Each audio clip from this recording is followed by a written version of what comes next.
of the communalism which took place. अब थोड़ा सा फंडामेंटलिज्म करूंगा, then I'll come back to communalism. Fundamentalism is not part of your syllabus. I'm just doing suppose if any question appears as such. ठीक guys, clear नहीं आ रहा video?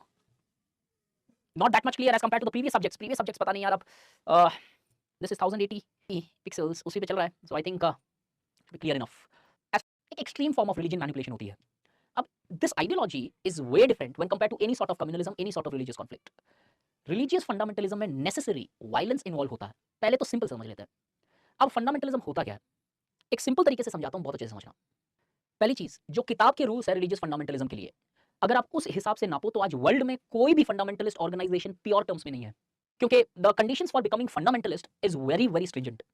तो किताबों के हिसाब से तो बहुत सारी ऑर्गेनाइजेशन फंडामेंटलिस्ट नहीं है, लेकिन काफी ऑर्गेनाइजेशन फंडामेंटलिस्टिक टेंडेंसीज रखती है, और उस टेंडेंसीज के कारण हम नॉर्मली उन्हें फंडामेंटलिस्ट बोलते हैं, जैसे ISIS, Islamic states of Iraq and Syria.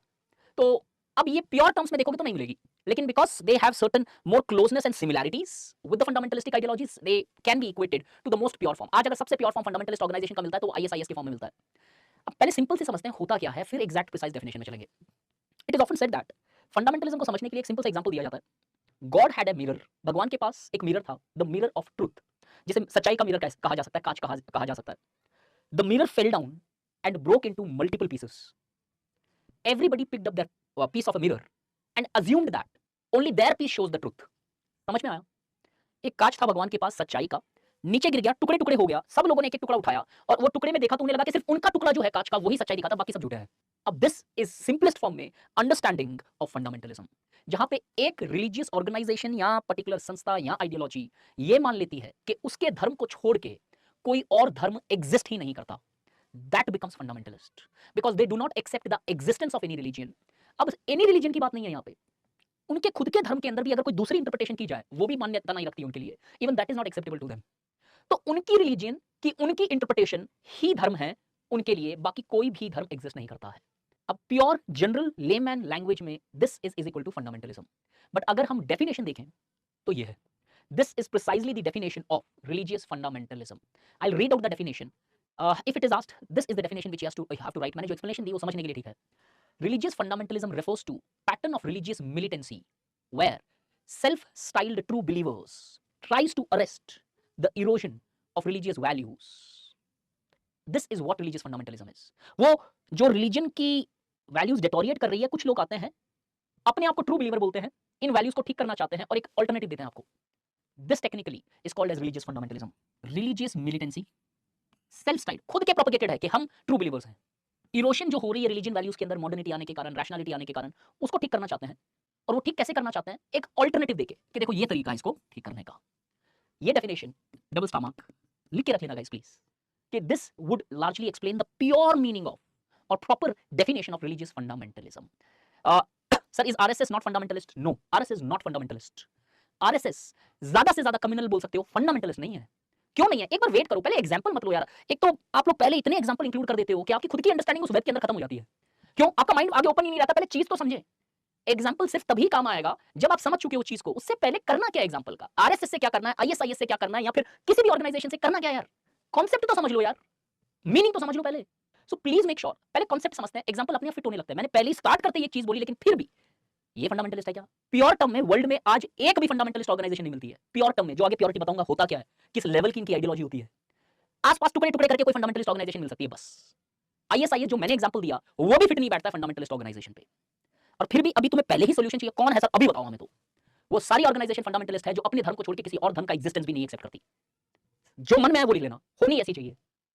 ऐसी ऑर्गेनाइजेशन जो अपने धर्म को छोड़ के किसी धर्म को एग्जिस्टेंस एक्सेप्ट नहीं करती. एग्जिस्टेंस के है भी ऐसा कोई धर्म वो एक्सेप्टेड नहीं है. Nothing is accepted to them. Please make sure. So please ensure के एग्जांपल्स पे नहीं जाएंगे हम. एग्जांपल्स के हिसाब से कुछ भी हो सकता है, आप जिस तरीके से चाहो उस तरीके से चीजें मोड़ सकते हो. बट कम्युनलिज्म और फंडामेंटलिज्म में जमीन और आसमान और उससे आगे पीछे भी है, तो उतना अंतर होता है. रिलीजियस फंडामेंटलिज्म होने के लिए कुछ बेसिक क्राइटेरिया फुलफिल होने पड़ता है. वो क्राइटेरिया ये है, सबसे पहले they believe in the origin of religion. Fundamentalist जो होगा, एक आदमी हो, एक ग्रुप हो, एक संस्था हो, एक देश हो, कोई भी हो दैट मैटर, जो भी ऑर्गेनाइजेशन होगी फंडामेंटलिस्ट, वो हमेशा रिलीजियस फंडामेंटलिज्म, मेरा फिलहाल डिस्कशन है इधर, फंडामेंटलिज्म लिंग्विस्टिक फंडामेंटलिज्म भी होता है, रेशियल फंडामेंटलिज्म भी होता है, रिलीजियस फंडामेंटलिज्म को छोड़ के और आइडियोलॉजिकल फंडामेंटलिस्ट भी होता है. एक टाइम में कम्युनिस्ट मानते थे कम्युनिज्म ही सबसे बेस्ट है, कुछ नहीं है. और वैसे ही कुछ कैपिटलिस्ट वाली चीजें अलग अपने मानते हैं. तो we are only discussing the religious fundamentalism. Religious fundamentalist वो होते हैं जो हमेशा believes in the most origin pristine form of religion. Let's assume एक धर्म है, रिलीजन एक्स, आगे जाके इस रिलीजन एक्स की दो इंटरप्रिटेशन होती है, ए बी। इन दो ये इंटरप्रिटेशन वाले ये पार्ट मानते हैं रिलीजन का, ये वाले ये पार्ट मानते हैं। अब जो फंडामेंटलिस्ट होगा न वो ये मानेगा न वो ये मानेगा, वो हमेशा इस एक्स पे एम्फसाइज करेगा। एनी पर्टिकुलर रीजन, इनको क्यों इनके इनके अंदर फंडामेंटलिज्म क्यों नहीं आता? इसी पे बेसिस पे क्यों होता फंडामेंटलिज्म? बिकॉज अगर सपोज इनके अंदर आता है फंडामेंटलिज्म तो ये बोलेंगे यही सही है, इसका ऑलरेडी एक कॉन्ट्रडिक्शन प्रेजेंट है, तो तुम कैसे नकार दोगे उस कॉन्ट्रडिक्शन को जब ऑलरेडी एग्जिस्ट कर रहा है? इसको जो मानने वाले हैं ये वाले उसके अगेंस्ट खड़े हो जाएंगे, इसमें आता है तो ये इसके अगेंस्ट में खड़े हो जाएंगे। लेकिन अगर इसको मैं यूज करता हूं, क्योंकि इस रिलीजन से ये भी निकले हैं, क्योंकि इस रिलीजन से ये भी निकले हैं, ये दोनों इसका एग्जिस्टेंस क्वेश्चन नहीं करेंगे, बिकॉज अगर ये एग्जिस्टेंस क्वेश्चन किया जाएगा तो इनका एग्जिस्टेंस तो कब का खत्म हो जाएगा। इसलिए फंडामेंटलिस्ट ऑलवेज बेसिक टीनेज पे जाते हैं, मोस्ट ओरिजिन जो फॉर्म है जहां पे कोई इंटरप्रिटेशन अटैच नहीं होती है, उस इंटरप्रिटेशन को निकाल के लेके आता है और बोलते हैं ये धर्म है, ये नहीं है, ये नहीं है। दूसरी रिलीजन को तो छोड़ो, रिजेक्ट कर ही देते हैं, इनमें भी ये अपनी इंटरप्रिटेशन एक्सेप्ट नहीं करता, ये कुछ भी नहीं है boss, this is the religion.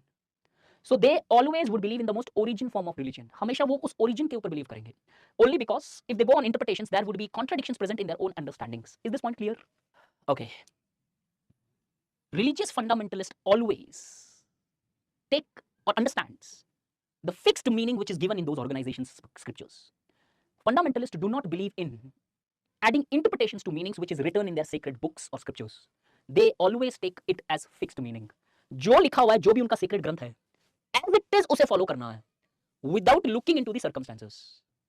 Interpretation नहीं होगी कि इसमें ऐसा या इसमें ऐसा या इसमें ऐसा, as it is चलेगा वो पूरा का पूरा।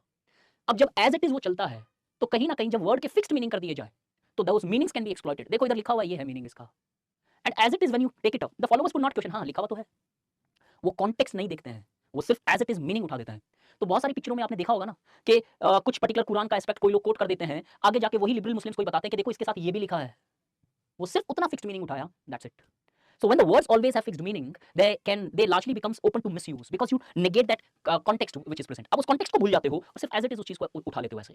एग्जाम्पल, इस्लाम के अंदर बहुत सारे ऐसे एग्जाम्पल्स मिलेंगे जो मूवीज में मैंने सुनी है, और एक बहुत अच्छा एग्जाम्पल हिंदुइज्म से अगर निकालें भगवत गीता के अंदर, तो भगवत गीता के अंदर पीपल वर फाइटिंग, एक फैमिली बैटल थी कहने का मतलब, कौरव्स वर्सेस पांडवास, महाभारत जिसे बोलते हो आप, महाभारत के अंदर एक फैमिली बैटल है। अगर मैं उस सिचुएशन को हटा दूं तो ऐसे लगेगा फैमिली लड़ रही है, लेकिन जब वो कृष्ण जी की इंटरप्रिटेशन आती है चीजों की, तब लगता है कि नहीं नहीं, धर्म और अधर्म की लड़ाई थी, वो फैमिली को कोई डिस्प्यूट नहीं था, वो it was a fight against पाप पुण्य और धर्म अधर्म, वो कॉन्टेक्स्ट हटाया चीजें अलग लगने लगेगी।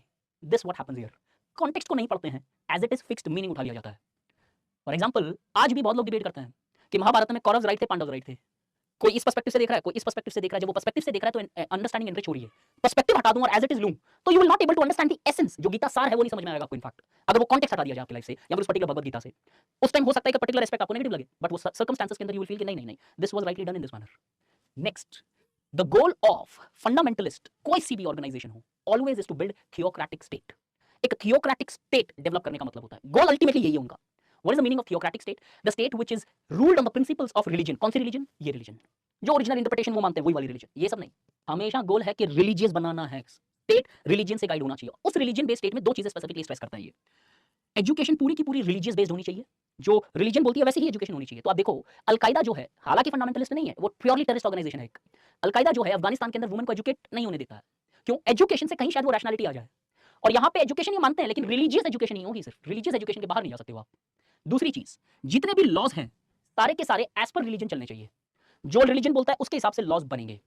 तो whatever is punishable in that particular religion, the interpretation which they have taken, उसके अकॉर्डिंगली लॉज चलेंगे, ना कि सेक्युलर बेसिस के हिसाब से लॉ चलेंगे। तो क्या देखते हैं हम, अबॉर्शंस को बैन कराया जाता है, सऊदी अरेबिया में वुमेन ड्राइविंग को बैन किया गया, या फिर कोई और ऐसे पर्टिकुलर एस्पेक्ट्स। और एक सबसे एस्पेक्ट बता दे रहा हूं, आज हम जब भी फंडामेंटलिज्म की बात करते हैं, इस्लाम सबसे पहले लोग बोलते हैं, इस्लामोफोबिया, इस्लाम के ऊपर सब कुछ, सबसे पहला फंडामेंटलिज्म आया था इस रिलीजन में, क्रिश्चियनिटी। क्यों? फंडामेंटलिज्म तब आता है जब रिटर्न फॉर्म के अंदर हो रिलीजन, जिसकी रिटर्न फॉर्म नहीं, उसकी कोई भी इंटरप्रिटेशन कभी भी चेंज की जा सकती है, असर्ट नहीं कर सकते उसको आप। The first time fundamentalism came in Christianity, और वहां पे एक डेफिनेशन भी दी जाती है कि फंडामेंटलिज्म, क्रिश्चियन फंडामेंटलिज्म जब आया तो ये बोला जाता था, fundamentalism refers to infallibility of scriptures. Scriptures कभी गलत नहीं हो सकते अगर ये मान के चलो, और वो भी कौन से स्क्रिप्चर, जो आपने सोचा, जो आपने समझा, जो आपने इंटरप्रिटेशन दी। इनफैलिबिलिटी ऑफ स्क्रिप्चर्स सबसे पहले आता है क्रिश्चियनिटी के अंदर, well documented in your world history. Theocratic state के नीचे जाए, थियोक्रेटिक स्टेट समझ में आया guys? Religious dominated state, both education and law based on the principles of religion. Guys by chance किसी को वॉइस क्लियर नहीं आ रहा है, प्लीज रिफ्रेश करो, बिकॉज एक या दो को नहीं आ रहा और बाकी सबको आ रहा है, तो कहीं ना कहीं लोकली प्रॉब्लम होगी आपकी। फिर अगर यहाँ से नहीं आ रहा होता तो सबको नहीं आ रहा होता। रिफ्रेश किया तो believe me, I am really sorry, आपके लोकल नेटवर्क नहीं पॉसिबल है, बिकॉज बाकी सारे लोगों को यहाँ से कैसे वॉइस आएगा अगर मेरी तरफ से प्रॉब्लम है तो। एंड अगर आपके लोकल नेटवर्क में प्रॉब्लम है तो मैं पर्सनल पॉइंट ऑफ व्यू से कैसे सॉल्व करूंगा उसे? ये तो पॉसिबल ही नहीं होगा फंडामेंटलिज्म में। Fundamentalist absolutely rejected the notion of plural gods. Plural भगवान है ही नहीं। भगवान कौन है? जो ये बोलते हैं ये भगवान है, इसको छोड़ के कुछ भी एग्जिस्ट नहीं करता है, ना ये ना कोई और दूसरी धर्म, ये तो दूर की बात है, ये इन लोगों को रिजेक्ट कर देते हैं खुद के रिलीजन की निकली हुई इंटरप्रिटेशन या सेक्ट्स। यही भगवान है, यही धर्म है, बाकी कुछ भी है ही नहीं, धर्म ही नहीं है वो, कुछ भी हो धर्म नहीं है। They completely reject the notion of plural gods. अब इन सब के अंदर सबसे इंपॉर्टेंट चीज जो तुम्हें एटलीस्ट कॉमन सेंसिकल पता होनी चाहिए, ये सारे कैरेक्टरिस्टिक्स में से एक भी कैरेक्टरिस्टिक्स अगर मिस होता है वो फंडामेंटलिस्ट तो नहीं है, कुछ भी हो इस दुनिया में ये नहीं है वो। अब तुम जो ऑर्गेनाइजेशन लगाना चाहो वो लगा सकते हो उधर। ये स्केल है to measure whether an organisation is fundamentalist और नॉट फंडामेंटलिस्ट। अगर वो ओरिजिन पे बिलीव नहीं करती है तो फंडामेंटलिस्ट नहीं है, बाकी सब पे चाहे हो। एक भी point miss, that organization can not be considered as fundamentalist organization. इन सब के साथ साथ कुछ स्पेसिफिकली रिलीजन है जो प्रोन टू फंडामेंटलिज्म है, जहां पे फंडामेंटलिस्ट या फंडामेंटलिस्टिक आइडियोलॉजीज आने के चांसेस ज्यादा है। अगर वर्ल्ड की मेजर रिलीजन देखूं तो मेजर रिलीजन ऐसे बहुत सारे धर्म हैं, ज़ेन अवेस्टा भी है, ठीक है, secret documents of certain aspects, दो वर्ल्ड की मेजर रिलीजन जिसमें फंडामेंटलिज्म आने के चांसेस बड़े हाई है। कोई कारण? नो, मोनोथेस्टिक क्या मोनोथिज्म बोल रहे हो आप? नहीं, ऐसा कोई कॉन्सेप्ट नहीं, मतलब ऐसा मतलब मोनोथिज्म है तो कुछ ऐसा है, because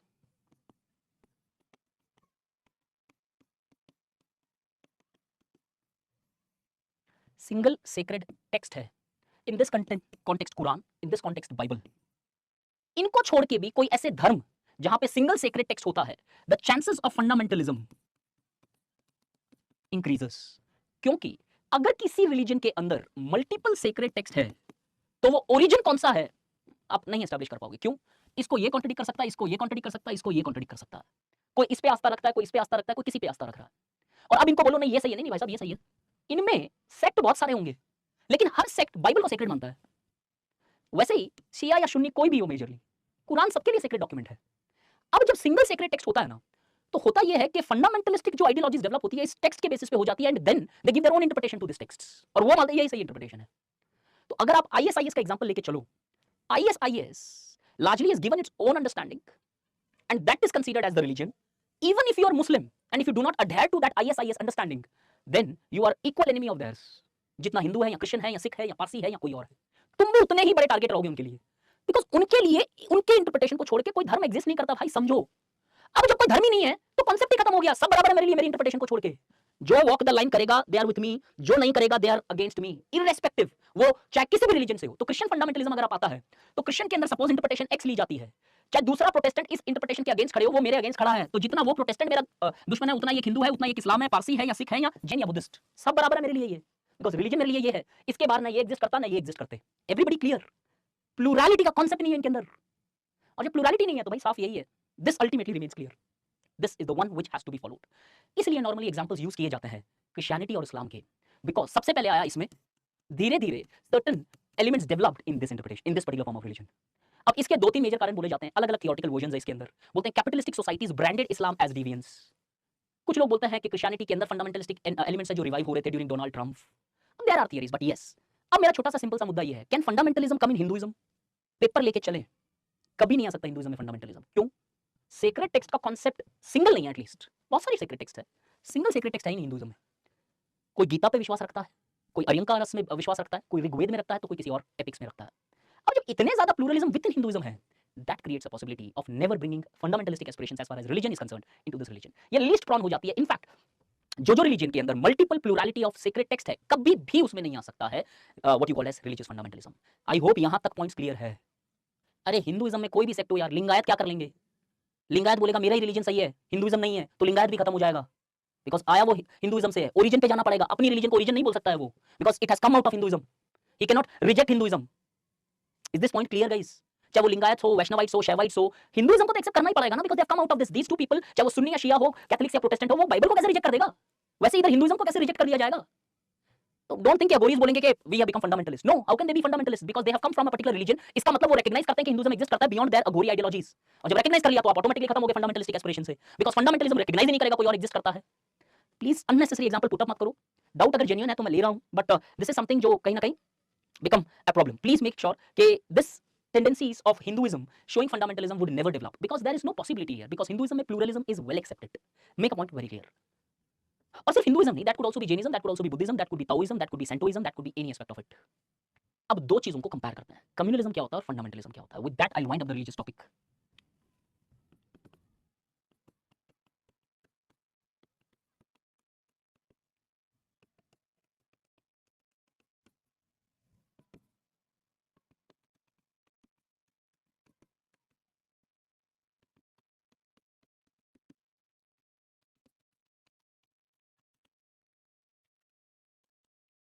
Communalism has an aim of reviving the past, but their aim is to revive the past only limited. पूरा प्रेजेंट को पास्ट से रिप्लेस नहीं करने का एम होता है। कुछ चीजें पुरानी लेके आना चाहते हैं, bringing past, but they don't want to replace existing present with past. Fundamentalism completely wants to replace the present with the past. पूरा का पूरा ओरिजिनल इंटरप्रिटेशन अब लगाना है। यहाँ पे obviously they take into account the various reforms, various orthodoxies which have taken place. कुछ चीजें लाना चाहते हैं, पूरा का पूरा existing form of primitive religion को नहीं अप्लाई करेंगे वो।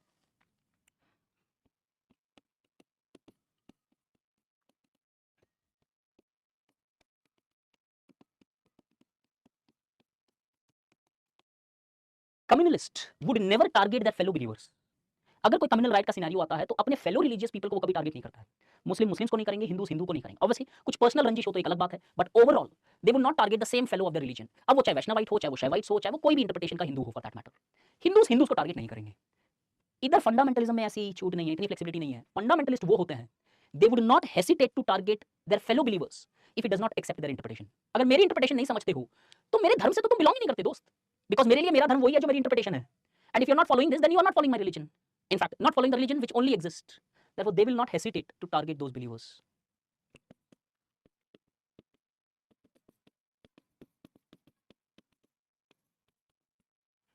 एक लिमिटेड टारगेट होता है कम्युनलिज्म का। Communalist wants to largely assert their religion only limited to their respective societies. Fundamentalist has target of entire world.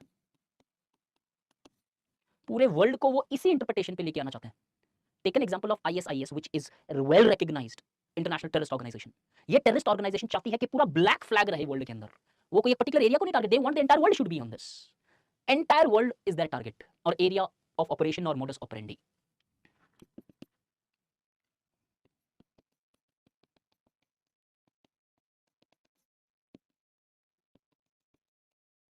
The goal is not to create a theocratic state. वो चाहते हैं कि secular laws रहे, secular aspects रहे, secular practices रहे।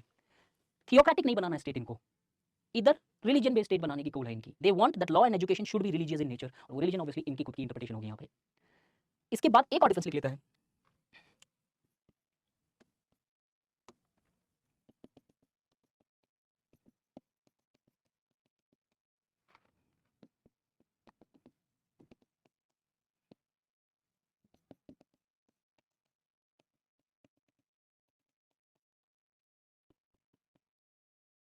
Communists may or may not be religious. They may just use the religion in order to achieve their aims. Fundamentalist on textbook, इसीलिए condition लगाया, इसीलिए इस एक कारणवश वर्ल्ड में आज कोई फंडामेंटलिस्ट ऑर्गेनाइजेशन नहीं है, only because of this reason.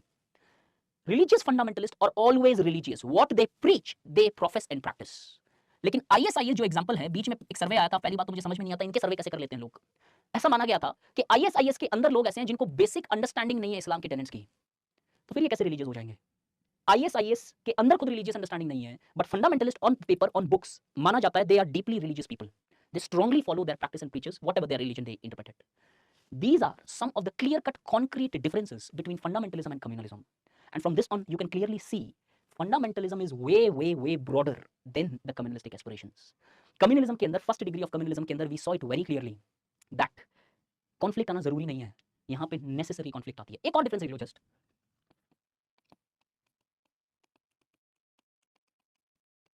चलो दो डिफरेंस देता हूं, दोनों लिखना। Communalist recognizes other faith exist. आपने डेफिनेशन देखी होगी कम्युनलिज्म की। Two people belonging to two different religious faith, they believe that the interest of these followers are different. इसका मतलब दूसरे faith exist करते हैं, वो recognize करता है। ये मानते ही नहीं है कि दूसरा कोई religion exist कर सकता है इस दुनिया में। जो है यही है, वो mirror of truth, यही mirror सच दिखा रहा है, बाकी सब झूठ है। They recognize, they do not recognize. इसके इसी पॉइंट से एक पॉइंट और रेडिएट होता है that communalism believes on the principles of conversions. Communalist organization believe करती है कि कन्वर्ट कर सकते हो, कन्वर्जन पे स्ट्रेस होती है। फंडामेंटलिस्ट वो ऑर्गेनाइजेशंस होती है जहां पे कन्वर्जन का कोई कॉन्सेप्ट ही नहीं होता लाइफ में, कुछ कन्वर्ट नहीं होता है, बिकॉज कन्वर्जन वहां पे स्ट्रेस किया जाता है जहां पे आप रिकॉग्नाइज करो कि दूसरा फेथ एग्जिस्ट करता है, तो इससे इसमें कन्वर्ट कर लो। फंडामेंटली जब दूसरा फेथ ही नहीं रिकॉग्नाइज करता, अगर वो कन्वर्जन बोलेगा तो वो खुद की आइडियोलॉजी फॉल कर जाएगी कि अच्छा मतलब दूसरा फेथ है, मानते तो हो आप। कोई कन्वर्जन का कॉन्सेप्ट नहीं है इधर, सिंपल सा प्रैक्टिस है इधर। ये है मेरी रिलीजन, अगर इसको फॉलो करते हो यू आर विद अस, अगर ये नहीं मानते हो यू आर अगेंस्ट अस। इसका best example ever could be, एक आईएसआईएस का कमांडर हुआ करता था जिहादी जॉन, ब्रिटेन का था। थोड़ा टाइम हो गया इस चीज को, जब इनिशियली जब आईएसआईएस ने बहुत ही वल्गर टाइप के वीडियोस पुट अप किए थे जहां पे they used to chop the neck और हेड ऑफ द पीपल, जिहादी John was a commander behind all these aspects and operations. इस आदमी का नाम ही जिहादी जॉन था। अगर ये इंटरप्रिटेशन मान ली, चाहे तुम किसी भी धर्म से बिलोंग करो, you are part of us, because दूसरा कोई धर्म ही नहीं एग्जिस्ट करता कि तुम्हें कन्वर्ट करा के मैं कोई नाम दूंगा इधर। If you accept that this is good enough then you are religious, ये नहीं है तो कोई धर्म ही नहीं है इस सोसाइटी के अंदर। So this is the aspect. ये सारे क्लियर कट लिखने वाले डिफरेंसेस है। Suppose a question appears, you know what are the various, make a comparative study of communalism and religious fundamentalism. Don't write basic कुछ कहानियां, ये कॉन्क्रीट डिफरेंसेस लिखना, सारे नहीं लिख पाओगे, एक्सप्लेनेशन भी करनी है, 4 डिफरेंसेस जरूर लिखना so that you can give clear cut to cut differences. But साथ में ये लिखना कि ये जो फंडामेंटलिस्ट ऑर्गेनाइजेशंस है दे एट द बेस्ट इतने प्योर सेंस में सिर्फ बुक्स में मिलती है, इन रियलिटी में जो एम्पिरिकल एविडेंसेस मिलते हैं वो वैरी करते हैं, कुछ एस्पेक्ट्स फॉलो करते हैं, कुछ एस्पेक्ट फॉलो नहीं होते हैं। यहाँ पे is everybody clear with the concept of fundamentalism? Theocratic explain करूं, theocratic state is a state where the state is ruled on the principles of its religious beliefs. अपने रिलीजियस के हिसाब, एक रिलीजियस स्टेट होता है, हर चीज उधर रिलीजियस से बनती है, लॉ रिलीजन से बनता है, एजुकेशन रिलीजन से चलती है, पूरा रिलीजन और धर्म के हिसाब से चलता है कॉन्सेप्ट। हाँ ले लो यार ये screenshot please. Okay, this was the aspect of religion. I think sufficient content has been discussed in the various aspect. Topic 2 छोटे-छोटे से थे, सेक्युलरिज्म और कम्युनलिज्म। हमने रिवाइवलिज्म के भी एस्पेक्ट देखे, सेक्ट और cult just for the sake because it appeared, we did see that. Fundamentalism भी किया है क्योंकि सेक्ट और कल्ट आया तो सपोज कभी फंडामेंटलिज्म की तरफ वो टिल्ट करे तो आपके पास एक बहुत बेहतरीन सी अंडरस्टैंडिंग हो जो थियरी बेस्ड हो। These were all the aspects, but remember religion is not that great important topic in your paper 1। क्यों? 2 छोटे से टॉपिक है इसमें, सेक्युलरिज्म और कम्युनलिज्म। इससे आगे बहुत बड़े-बड़े टॉपिक्स आते हैं, सोशल एम्पावरमेंट, पॉपुलेशन, और 2 और टॉपिक मेरे जो छूटते हैं इंडियन सोसाइटी में वो है अर्बनाइजेशन एंड ग्लोबलाइजेशन। ग्लोबलाइजेशन अगर आपने पूरी इंडियन सोसाइटी के लेक्चर्स देख लिए होंगे तो 30 मिनट भी नहीं लगेगा मुझे ग्लोबलाइजेशन करने में, बिकॉज़ जब मैंने सिलेबस डिस्कस किया था तब भी आपको बताया था कि जो चेंजेस है वो इन्हीं एस्पेक्ट्स पे देखी जाएगी। अर्बनाइजेशन के एस्पेक्ट्स देखेंगे but only in the last class when I will have time for urbanisation and globalisation. Now I would directly go to 2 important aspect को एक साथ कनेक्ट करके करूंगा, social empowerment and women organisations. Women and women organisation, अब जो topic है मेरे हिसाब से यूपीएससी का सबसे इंपॉर्टेंट टॉपिक है, not from the perspective of population, ethnicity syllabus में ही नहीं है, so I will not be touching ethnicity. ठीक है, एथनिसिटी मैंने टच किया है ट्राइब्स के कॉन्टेक्स्ट में और रीजनलिज्म के कॉन्टेक्स्ट में। These are only 4 topics which I am going to cover in your society, जहां पे कट टू कट पूरा सिलेबस आपका सोसाइटी का कवर हो जाएगा। कौन-कौन सा? Population, urbanisation, globalisation, social empowerment with respect to women's in detail, ताकि women organization and social empowerment both are taken care of. These are the 4 topics which I'll be doing here. एक PPT दूंगा women की, syllabus से कुछ ज़्यादा ही लिखा हुआ है, सिलेबस 5% है तो उसमें 200% का कंटेंट मिलेगा आपको, बट ये पीपीटी बहुत अच्छे से पढ़ना, बिकॉज बहुत सारे करंट एस्पेक्ट्स वाले टॉपिक्स भी इसमें इंक्लूड किए हैं और ओवरऑल पेट्रियार्की से लेके वुमेन एम्पावरमेंट हर चीज़ मैंने एक ही पीपीटी में बना के रखी है। I forward it to the organisations, they will upload this with respect to social empowerment. Please अगर सिर्फ इतनी पीपीटी कर लेते हो, paper 1, paper 2, paper 3, paper 4 your essay, women से रिलेटेड हर कंटेंट, हर डेटा आपके पास होगा, चाहे वो वुमेन एंड स्टार्टअप हो, चाहे वो मैरिटल रेप्स हो, चाहे वो अबॉर्शंस हो, चाहे वो मेंस्ट्रुअल लीव हो, चाहे वो वुमेन एम्पावरमेंट हो, चाहे वो डिजिटलाइजेशन हो, चाहे वो पेट्रियार्की हो, चाहे वो वुमेन वायलेंस हो, हर एस्पेक्ट, डाउरी हो, कुछ भी हो, कवर्ड है उस पीपीटी में। प्लीज पढ़ लेना उसको, वुमेन से रिलेटेड कुछ नहीं पढ़नी है उसके आगे में। गाइस वो हिंदी में नहीं है Krishna, I am so sorry, मैंने वो इंग्लिश में पीपीटी बनाई थी, तो प्लीज एक बार you would have to bear with it. सारी की सारी सिर्फ वुमेन में लाइफ में कुछ पढ़ना पड़े वो पीपीटी पढ़ लेना, हर टॉपिक निकल जाएगा। बट अभी वुमेन टॉपिक वाला स्टार्ट करने से पहले मैं सोशल एम्पावरमेंट का मीनिंग जान, एम्पावरमेंट क्या होता है वो देखते हैं, सोशल एम्पावरमेंट क्या होता है वो देखते हैं, और किस तरीके से ये सोशल एम्पावरमेंट वुमेन के स्फीयर में अप्लाई किया गया through women and women organisations, then I will go to that.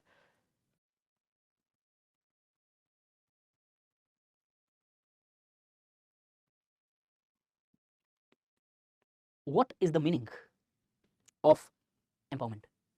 Empowerment क्या होता है? हाँ ये वर्ड अच्छा है वैसे, आत्मनिर्भर, could be, yes, making women, नहीं वुमेन को एक बार बाद में ऐड करेंगे, पहले सिर्फ एम्पावरमेंट का मीनिंग देखते हैं ताकि वो एम्पावरमेंट हर जगह लगाया जा सके, ट्रांसजेंडर में भी, डिसेबल्ड में भी, एज्ड में भी, हर एस्पेक्ट में you can at least use that. Generally पहले एम्पावरमेंट देखेंगे। सशक्तिकरण, yes, no doubt. Self sufficiency, नहीं नहीं यार। एनहांसिंग एबिलिटीज, ये कुछ था, लिव इट यार गाइस, बहुत पास आ रहा है ऊपर, let's take. Empowerment refers to where the capabilities are developed to take decisions with respect to one's life। ध्यान से समझना, in the most general and simplest terms, empowerment refers to where the capabilities are developed, maybe among women, maybe among differently enabled, maybe among transgenders, maybe among children, widows, or acid attack victims, या कोई भी vulnerable sections, या कोई भी sections में। Empowerment refers to development of capabilities where the person is in capacity to take decisions with respect to one's life। अब सक्षम हो जाओ आपके लाइफ में क्या अच्छा है क्या बुरा है को डिफरेंशिएट करने के लिए, क्या करना है क्या नहीं करना है का डिसीजन लेने के लिए। अगर सिंपलेस्ट टर्म में देखें, no guys don't use these terms, enhancing abilities for betterment, betterment का कोई डेफिनेशन नहीं है, betterment is a value loaded term. सिर्फ इतना करना है कि आप में क्षमताएं पैदा करनी है आपका हित समझने जानने के लिए, मतलब giving you the capabilities to think, evaluate what is good and what is bad for you. Normally क्या दिखते हैं, हम डे टू डे लाइफ के अंदर अपनी फैमिली के अंदर भी बोलते हैं जब छोटे बच्चे होते हैं कि नहीं इसको नहीं पता इसके लिए क्या बढ़िया क्या बुरा है। They are not empowered enough to distinguish what is good for them and what is bad for them. तो एम्पावरमेंट उसको बोलते हैं। अब एम्पावरमेंट करने का तरीका क्या होता है, हाउ डू यू एम्पावर, ये कैपेबिलिटीज किस तरीके से डेवलप की जाए, when the person is in position to distinguish और to take decision for him और हरसेल्फ, कैसे किया जाए। ये एक फ्लो चार्ट दे रहा हूं, तुम्हारी लाइफ का टोटल सॉर्ट आउट हो जाएगा जब भी तुम सोशल एम्पावरमेंट वाले वर्ड को क्वेश्चन को अटेम्प्ट करोगे। ये फ्लो चार्ट बना लेना अपने नोट्स में।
सोशल एम्पावरमेंट तब होता है जब आपका इकोनॉमिक एम्पावरमेंट हो, जो पॉसिबल है by leading to education empowerment जिससे स्किल्स आती है, प्लस लीगल एम्पावरमेंट हो, जो पॉसिबल है बाय ब्रिंगिंग एजुकेशन एम्पावरमेंट जिससे अवेयरनेस आती है, प्लस सिर्फ अगर इतना एम्पावरमेंट होगा तो भी सोशल एम्पावरमेंट नहीं हुआ अभी तक आपका। ज्यादा से ज्यादा क्या हुआ है, एजुकेशन एम्पावरमेंट, लीगल एम्पावरमेंट या इकोनॉमिक एम्पावरमेंट, सोशल एम्पावरमेंट नहीं हुआ आपका।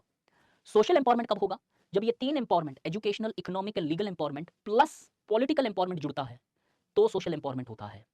until and unless all the four types of empowerment is present, social empowerment cannot take place। अब कोई भी एक आदमी हाथ उठा लो, अमनदीप, अमनदीप, हेलो, अमनदीप, अमन, अमन, अमन, हर्षित, हर्षित, हर्षित, हर्षित, मेरी वॉइस आ रही है, हेलो, ओके। अगर हम देखें सोशल एम्पावरमेंट जो सिलेबस में क्लियरली मेंशन्ड है, सोशल एम्पावरमेंट को करने के लिए क्या क्या चीजों की जरूरत है, गाइस स्क्रीनशॉट ले लेना इसका एक। हर्षित आप बंद कर लो यार, आपकी वॉइस ठीक से नहीं आ रही है, काफी डिस्टर्बेंस हो रहा है, म्यूट कर लेना प्लीज। कभी भी सोशल एम्पावरमेंट करने के लिए चारों खांचे फुल होने चाहिए, न सिर्फ ये, न सिर्फ ये, न सिर्फ ये, न सिर्फ ये, चारों एस्पेक्ट होना चाहिए। और इसलिए यूपीएससी ने तुम्हारे सिलेबस में दिया social empowerment. Social empowerment therefore refers to when the people is largely having capabilities to assert their rights, to take their economic decisions and become self-sufficient, largely differentiate between right and wrong, and also represent their interest at the decision-making positions. When all these factors are fulfilled, then you have social empowerment. अब किसी ने मुझे पूछा sir health include नहीं है क्या, सब include हो जाता है जब इतनी ब्रॉड डेफिनेशन लेते हो आप। कैसे, जब एजुकेशन आएगी और आपकी राइट की अवेयरनेस आएगी तो आप हेल्थ भी डिमांड करोगे, आप इक्वल पैरिटी ऑफ वेजेस भी डिमांड करोगे, आप पेट्रियार्कल के रिमूवल की बात भी करोगे, आप डिफरेंट टाइप के अधिकारों का डिमांड भी करोगे। जब स्किल्स आएगी तो आपके पास सक्षमता होगी कि मॉडर्न हेल्थ फैसिलिटीज को यूज करने के लिए। तो प्लीज मेक श्योर हर चीज इंक्लूड हो जाती है when you talk about social empowerment at suitable respective positions. So please make sure कि अगर तीन भी चीज हो रही है और अगर ये नहीं हो रहा है, नहीं है एम्पावरमेंट, तब हो रहा है, ये नहीं हुआ। सपोज पहली बात तो ये नहीं हुआ तो ये भी नहीं होगा और ये भी नहीं होगा। इसलिए नॉर्मली एजुकेशन सबसे बड़ा वेपन माना जाता है for empowering the vulnerable sections, क्योंकि एजुकेशन मल्टीपल बेनिफिट्स लेके आता है। लीगल एम्पावरमेंट भी इंश्योर होता है और eight the same time economic empowerment भी इंश्योर होता है। दोनों इंश्योर नहीं होंगे अगर एजुकेशन नहीं है तो सोसाइटी में। So this is technically the meaning of social empowerment, whether with respect to women, transgenders, differently enabled or any vulnerable sections जो आप recall या फिर mention कर सकते हो। तो किसी का भी empowerment हो, चारों एस्पेक्ट इंश्योर होना चाहिए, चाहे वो ट्राइब का हो, चाहे वो एथनिक माइनॉरिटी का हो, रिलीजियस माइनॉरिटी का हो, या फिर किसी भी एक पर्टिकुलर एस्पेक्ट का हो, चारों चीजें होनी चाहिए। सबको एक क्लियर है यहाँ तक guys. Political empowerment means largely having the capacity to represent your interest at the political decision making। Lok Sabha, Rajya Sabha, फलान जो भी ऑर्गेनाइजेशन आपके जिस भी देश में हो, क्यों ये सिर्फ इंडिया स्पेसिफिक नहीं है, this is a theory, theoretical concept. चाहे वो डेमोक्रेट या रिपब्लिक हो, लोकसभा, राज्यसभा हो, एमएलए, एमपी, एमएलसी, कुछ भी हो उस टाइप की। और हो सकता है कि कुछ ट्राइबल एसोसिएशंस के अंदर रिप्रेजेंटेशन हो। नागालैंड का एग्जांपल लो आप। नागालैंड एक प्रॉपर्ली मैट्रियार्कल सोसाइटी है जहां पे वुमेन्स का स्टेटस हाई होता है। फर्स्ट टाइम इंडिया में नागालैंड से 2 वुमेन लेजिस्लेटिव असेंबलीज में इलेक्ट हुई। मतलब ध्यान से समझना, ऐसा माना जाता है, नॉर्मली जनरली लिख देते हैं स्टूडेंट्स कि in the matriarchal societies of North East womens are empowered. कैसे एम्पावर्ड? पॉलिटिकल एम्पावरमेंट तो हुआ ही नहीं था उधर। The women were not allowed to attend the tribal meetings, or for example, recent election is a very good example of it. For the first time, the women got elected into legislative assemblies. In fact, the Hindu में एक article पढ़ा था, हरियाणा के अंदर हो सकता है patriarchal strong हो, लेकिन वुमेन रिप्रेजेंटेटिव्स बहुत स्ट्रांग है। Women is adequately represented, if not adequately at least represented at the various level. On the other hand, जहां पे मेट्रियार्कल सोसाइटीज है, जहां पे वुमेन इकोनॉमिकली सेल्फ सफिशिएंट है, वुमेन काम कर रही है, लेकिन पॉलिटिकल एम्पावरमेंट जीरो था नागालैंड की सोसाइटी में। तो नागालैंड में वुमेन एम्पावर्ड थी ना, हरियाणा के अंदर वुमेन एम्पावर्ड थी, बिकॉज कुछ ना कुछ मिस कर रहा था यहाँ पे। जो था वो इतना था कि कहीं पे एजुकेशनली एम्पावर्ड है, कहीं पे पॉलिटिकली एम्पावर्ड है, कहीं पे ये किसी और एस्पेक्ट का एम्पावरमेंट नहीं हुआ। आगे बढ़ूं, हिंदी में समराइज करूं यार, हिंदी में ये वर्ड्स मुझे नहीं आएंगे ना। ठीक है, कोशिश करता हूं। एग्जैक्टली आपके लिखने वाली हिंदी तो मेरे पास नहीं होगी, बिकॉज एक हाई लेवल पे लिखोगे आपके एग्जाम में आप। सशक्तिकरण होगा शायद, एम्पावरमेंट का थोड़ा सा अगर प्रोनाउंसिएशन में डिफिकल्ट है तो सॉरी।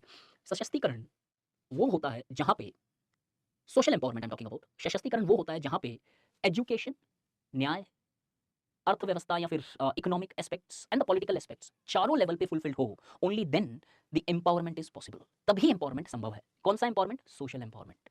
अब ध्यान से सुनना,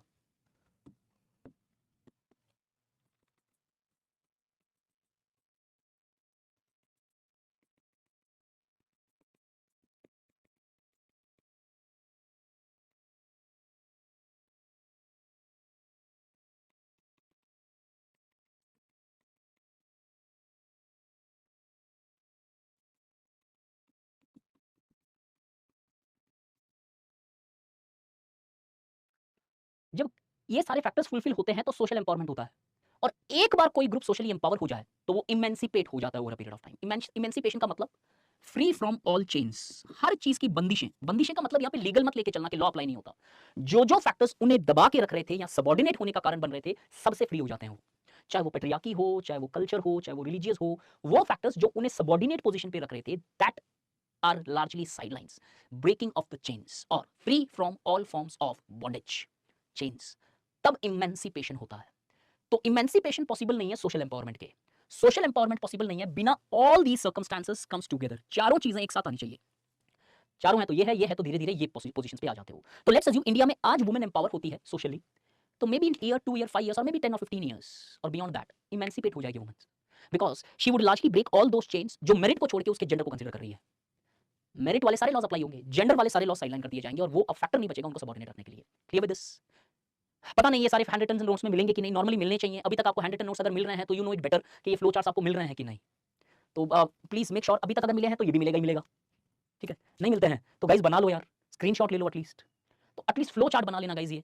इसके बाद जितना कंटेंट है सिर्फ पीपीटी में डिस्कस करूंगा, हर चीज के फैक्ट्स हैं। अब घबराना तुम्हें एक चीज से नहीं है कि सर इतने सारे फैक्ट्स हैं, कुछ मैंने एपीडब्ल्यू से निकाले हैं, कुछ मैंने न्यूज़पेपर से निकाले हैं, कुछ मैंने किसी और एस्पेक्ट से निकाले हैं। एक एक फैक्ट भी याद रह गया, आपका काम हो गया।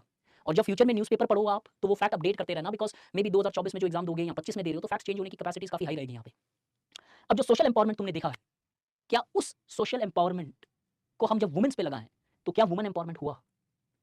एक लाइन में तुम्हें फर्स्ट पीपीटी में मैंने पूरी डिबेट का सारांश दिया है। इंप्रूवमेंट हुआ या एम्पावरमेंट हुआ? इंडिया में वुमेन को एम्पावर कर दिया गया या इंप्रूव हुई वुमेन की पोजीशन? पहले डिसीजन नहीं बनाएंगे, लेकिन जब पूरा पार्ट हो जाएगा मैं इसी क्वेश्चन पे आके पूछूंगा आपको, अब तुम बताओ क्या हुआ। अब क्वेश्चन दो प्रकार से आएंगे इधर। एक वो पूछ लेगा प्रूव कि कैसे हुआ एम्पावरमेंट, तो तुम्हारे पास वो डेटा होने चाहिए। एक आएगा कि नहीं हुआ वुमेन एम्पावरमेंट, इंप्रूवमेंट हुआ, वो डेटा होने चाहिए। कहानियां नहीं होनी चाहिए, परसेप्शंस नहीं होने चाहिए, प्रॉपर फैक्ट्स डेटास है, गवर्नमेंट की पब्लिक स्टडीज है, नेशनल वुमेन पॉलिसी है। हर पॉलिसी हर एस्पेक्ट कोशिश करता हूं यहाँ पे एटलीस्ट अच्छे से डिस्कस करने की। पहले मैंने डिफाइन किया है वुमेन एम्पावरमेंट, ये एक सिर्फ पीपीटी तुम्हारे वुमेन के सारे इश्यूज को टैकल करेगी। I prove this in next 2 hours here. Meaning of empowerment when I am now discussing, तो I am talking about the women empowerment. Chat थोड़ा सा बंद कर लो यार, एक बार इस पे ध्यान दे लो। हिंदी में भी ऐसा पीपीटी बना दीजिएगा ना। सॉरी कृष्णा जी, मेरे पास वो टाइम नहीं है मैं हिंदी में बनाऊं, और मेरी हिंदी उतनी अच्छी भी नहीं है, थोड़ी मेहनत आप भी कर लीजिएगा ना। एटलीस्ट हिंदी में इसको ट्रांसलेट करके बाकी स्टूडेंट्स को भी सेंड कर देना, उनका भी कुछ भला हो जाएगा यार। अब हिंदी में तो मैं नहीं बनाऊंगा, मैंने पहले दिन भी बोला है, बिकॉज मेरा राइट एक्सपर्टाइज नहीं है वो। Women empowerment is a process, women empowerment is a process which enhances women's ability to change those structures and ideologies which keeps them subordinated. Women empowerment वो होता है जहां पे वुमेन्स में एबिलिटीज डेवलप की जाए उन चीजों को चेंज करने के लिए जो उन्हें, उन चीजों का मतलब उन ढांचों को, स्ट्रक्चर्स को और उस सोच को बदलने के लिए जो उन्हें सबऑर्डिनेट करके रख रही है।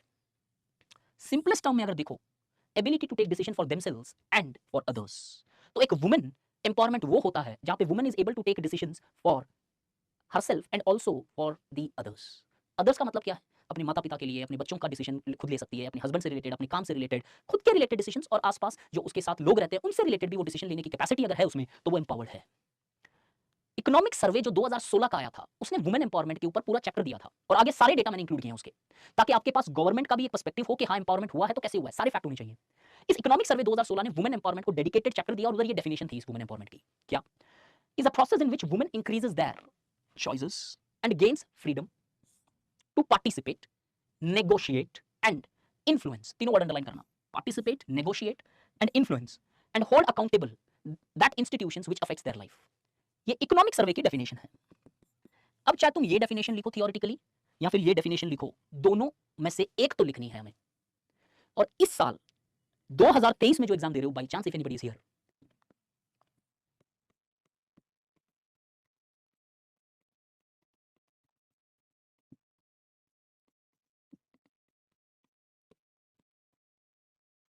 टाइम के साथ स्क्रीनशॉट ले लेना, ये क्वेश्चन आ रहा है या तो इस पे या इस पे, क्योंकि एग्जैक्ट प्रेडिक्शन नहीं हो सकता।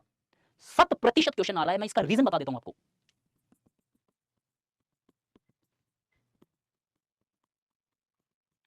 इला भट्ट की डेथ हुई थी थोड़े टाइम पहले, एंड ये वो है जिन्होंने स्टार्ट किया था सेवा, सेल्फ एम्प्लॉयड वुमेन ऑर्गेनाइजेशन।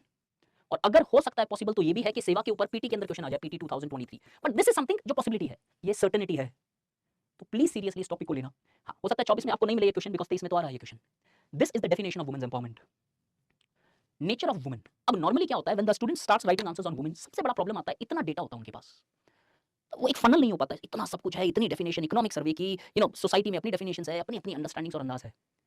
और अब वुमेन एम्पावरमेंट हुआ है कि नहीं, पॉजिटिव फैक्ट्स भी उतने स्ट्रॉन्ग है जितने नेगेटिव फैक्ट्स स्ट्रॉन्ग है। उसके लिए this slide is going to help you. Women's का नेचर समझो पहले। नेचर का मतलब बिहेवियर नहीं यार, इसका मतलब है कि कितनी टाइप्स की वुमेन्स है। Women is not a homogeneous group, women's are divided, and the nature of women's varies on the basis of their caste, ethnicity, region, religion, class, lifestyles, education, skills, बहुत वेरिएशंस है। अब जब women में इतना ज्यादा variation है, आप universally कभी नहीं बोल सकते हैं कि women as a social group empower हो गया या नहीं हुआ, बिकॉज कुछ वुमेन का आपको एम्पावरमेंट दिखेगा, कुछ वुमेन का आपको एम्पावरमेंट अभी भी नहीं दिखता है, क्योंकि वुमेन में इतनी डाइवर्सिटी है। As a result it is very difficult to generalise that the women empowerment has taken place और नॉट। इस डाइवर्सिटी को और प्रॉब्लमैटिक कर देता है ये कॉन्सेप्ट।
फ्लो चार्ट समझ में आया guys?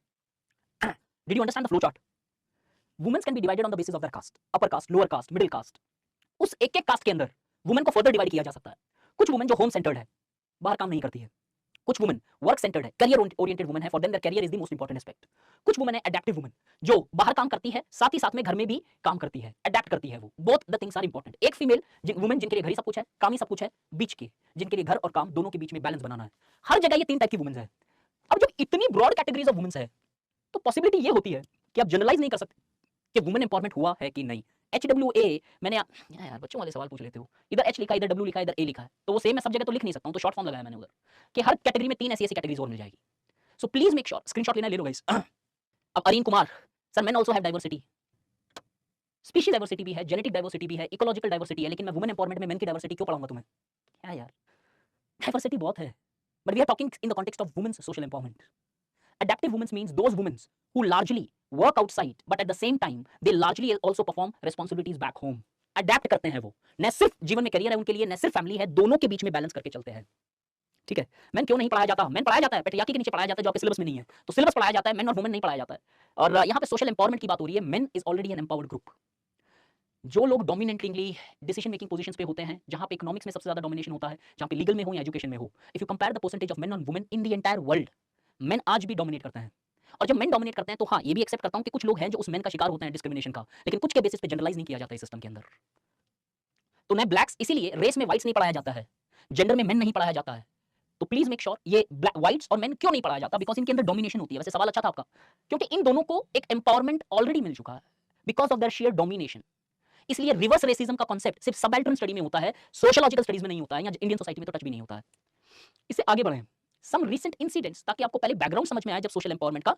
Oh my God, Rahul बोल रहा है sir today women is dominating. तुम्हारी क्लास ना यार, मतलब कभी सोचा है तुम लोगों ने कोई फैक्ट पे बात ही नहीं करनी होती तुम लोगों को? चलो राहुल, तुम्हें अनम्यूट करता हूं, आज तुम्हारे लिए बहुत बड़ा लेसन होगा। राहुल हैंड रेज कर लो, आज तुम, बहुत टाइम हो गया आज थोड़ा सा। हाँ राहुल, हो हाँ राहुल, एकदम परफेक्ट आ रही है राहुल। बताओ कैसे मेन है एम्पावर्ड, सॉरी वुमेन जो डोमिनेट कर रही है, आपका वर्ड था ये। हाँ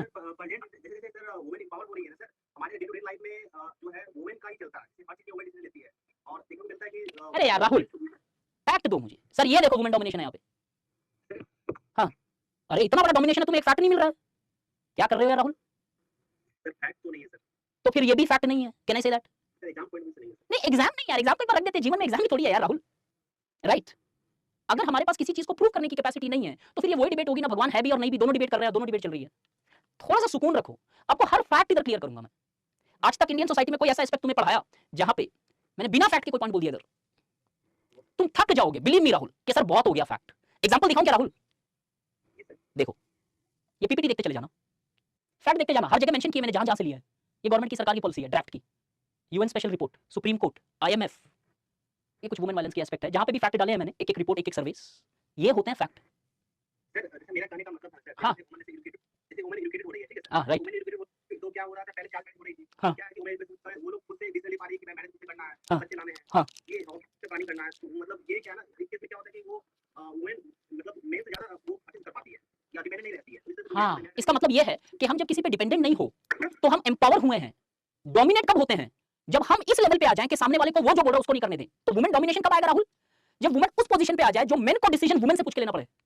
क्लियर? बट एनीवेज गाइस, मुझे आज वुमेन एम्पावरमेंट खत्म करना है, ठीक है? तो थोड़ा सा कोऑपरेट करो प्लीज। एक रीसेंट इंसिडेंट मैं तुम्हें बता देता हूं, न्यूज़पेपर में आया हुआ था, so that before I begin with the nariyal ceremony of women empowerment here, ये फैक्ट समझ लेना। कॉन्ट्रैक्टर्स भीड़ के अंदर एक प्लेस है महाराष्ट्र में, stopped hiring women cane cutters as in their opinion women who menstruate are likely to take breaks from work and hence be less productive। और इसके चलते हुआ ये, इन वुमेन्स को और कोई जॉब मिल नहीं रहा था, they started going for hysterectomies, removing their uterus कि पीरियड्स नहीं हो। ये आलम है न्यूज़पेपर से उठाया हुआ एग्जांपल, और ज्यादा पुराना नहीं है, अक्टूबर और नवंबर वाले पेपर पे जाओगे तो मिल जाएगा। We did not hire them because वो जो फ्रीक्वेंट ब्रेक्स ले रही है उसके कारण शायद उनकी प्रोडक्टिविटी इनको लग रहा है कम हो जाएगी। ठीक, इश्यूज फेस्ड बाय वुमेन्स, मैं एम्पावरमेंट को टच भी नहीं करूंगा, पहले सिर्फ इश्यूज देखेंगे। वुमेन बहुत सारे इश्यूज फेस करती है, इनफैक्ट एक स्टेटमेंट देता हूं, ध्यान से सुन लेना सब कोई, प्लीज लिखना इसको एग्जाम में।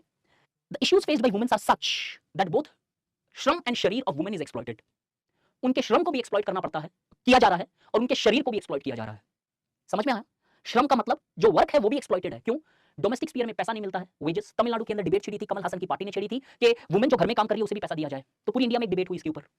और बाहर जब वो काम कर रहे हैं तो 26% डिफरेंशिएशन है, वेज डिस्पैरिटीज है एज पर आईएमएफ, कि सेम काम के लिए मेन को ज्यादा पैसा मिल रहा है, वुमेन को कम पैसा मिल रहा है। और ये इंडिया का आलम नहीं है, गूगल, माइक्रोसॉफ्ट, दोनों कंपनीज के अंदर विजिल ब्लोइंग हुई है जहां पे वुमेन्स ने ये ब्लेम किया कि ये कंपनीज अमेरिका के अंदर भी वेज डिस्पैरिटीज कर रही है for the same level of work.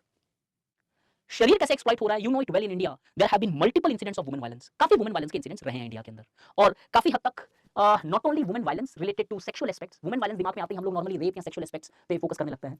Acid attacks, domestic violence, bride burnings, multiple forms of women violence रहे हैं।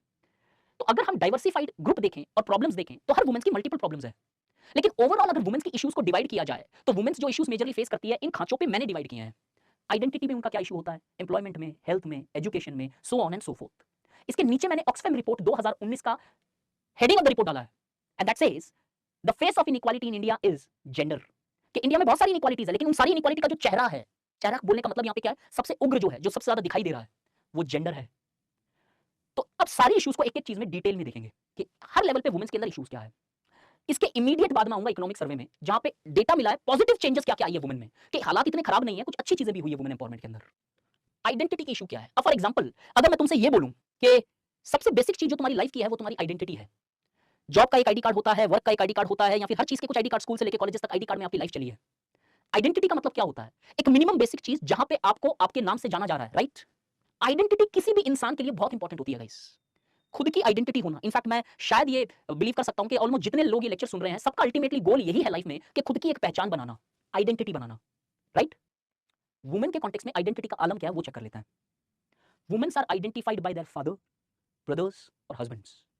इसका इंडिया में पुख्ता सबूत है। पंचायत सीरीज देखी है? The concept of surrogate representatives और द कॉन्सेप्ट ऑफ पंचपति, मैंने इधर भी मेंशन किया पंचपति। पंचपति का कॉन्सेप्ट बताता है कि कैसे फेस दिखाने के लिए वुमेन्स होती है, बट रियलिटी में it is the men who largely controls. तो वुमेन्स की रिप्रेजेंटेटिव पंचायती राज में बढ़ तो गई, लेकिन वो फुल तरीके से एम्पावरिंग पोजीशन पे नहीं आई अभी तक। अब कोई भी एक बंदा हाथ उठाओ, एक एग्जांपल, एक चीज डिस्कस करनी है, ताकि यहाँ पे गाइस एक लाइन खींच लेना प्लीज, एक रिक्वेस्ट है तुम सबसे। एक पेपर में साइड में लाइन खींच लो, कुछ एक्स्ट्रा एस्पेक्ट देता जाऊंगा, वो रेस्पेक्टिव जगह पे पेपर 1, पेपर 2, पेपर 3 में अप्लाई करते जाना, ताकि इसी लेक्चर में सारे एस्पेक्ट्स कनेक्ट कर लिए जाए। कोई हाथ ही नहीं उठा रहा है क्या? अनन्या, अनन्या, हेलो अनन्या, मेरी वॉइस आ रही है क्या? यस सर, आ रही है। ठीक है अनन्या, एक छोटा सा सवाल है मेरा, पंचायती राज को आए हुए कितने साल हो गए हैं इंडिया में, 73rd अमेंडमेंट को? Sir 30 years. ओके 30 इयर्स हो गए, तो इसका मतलब ये है कि इस साल पेपर 2 के अंदर भी पीआरआई के ऊपर क्वेश्चन आ रहा है, राइट?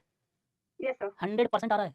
और जो पीटी दे रहे हो पीआरआई का 73rd 74th अच्छे से पढ़ के जाना, स्पेसिफिकली कंपल्सरी प्रोविजन और ऑप्शनल प्रोविजन, उन दोनों प्रोविजन से ये क्वेश्चन आएगा, क्योंकि सबसे कंफ्यूजिंग पार्ट उस 73rd अमेंडमेंट और 74th का वही है, या फिर डीपीसी और वो वाला पार्ट। सीरियसली शिद्दत से पढ़ के जाना, 2 मार्क जेब में होंगे। अब मेरा छोटा सा क्वेश्चन ये है, ठीक? Okay sir. We have seen that the many times we see identity of पंचायती राज से डिस्कस कर रहा हूं, ये पंचायती राज have largely led to the empowerment of women. Do you accept it or not? Sir to some extent. Your name is Ananya. Yes sir. Ananya, आपने सारी classes live attend की है? Yes sir. क्या कुछ कमी रही क्या मुझे आपको पढ़ाने के लिए? No sir. कुछ मैं शायद आपको बता नहीं पा रहा हूं क्या कैसे इंटीग्रेट करना है? No sir. क्या मैं शायद आपको कॉन्सेप्ट ठीक से क्लैरिफाई नहीं कर पा रहा हूं क्या? Concept very clear.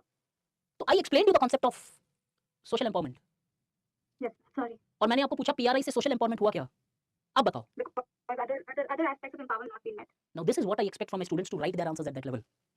समझ में आया कि कैसे वो सिर्फ एक डायग्राम, आपको कोई भी एम्पावरमेंट का क्वेश्चन टैकल किया जा सकता है। अब ध्यान से सुनना, the women representativeness increased because of Panchayati Raj, but however the concepts of panchpati largely shows that women have largely become the part of political representations, but their opinions are more regulated by the respective fathers, husbands, brothers etcetera. इसके कारण वो true empowerment नहीं आ पाया, ज्यादा से ज्यादा क्या आया? Improvement, right? Yes sir. लेकिन अगर यूपीएससी आपको ये पूछ ले Panchayati Raj has led to empowerment of women, elaborate, prove करना पड़ेगा, कैसे करोगे? Yes. So we take a policy education, economic, social. No, वो तो हुआ नहीं है, वो तो हुआ नहीं है, वो बोलना मुश्किल हो जाएगा। So but if we take all of these factors to say कि individually इनमें कितना हुआ, and then we can say as a concluding thing कि कितना हुआ है. Right. So basically how you said in the previous classes that becomes your answer. नहीं, but यहाँ पे थोड़ी सी प्रॉब्लम आएगी, फिर आपको प्रूव करना पड़ेगा इंप्रूवमेंट हुआ, एम्पावरमेंट नहीं हुआ, लेकिन यूपीएससी बोल रहा है तुम एम्पावरमेंट प्रूव करो।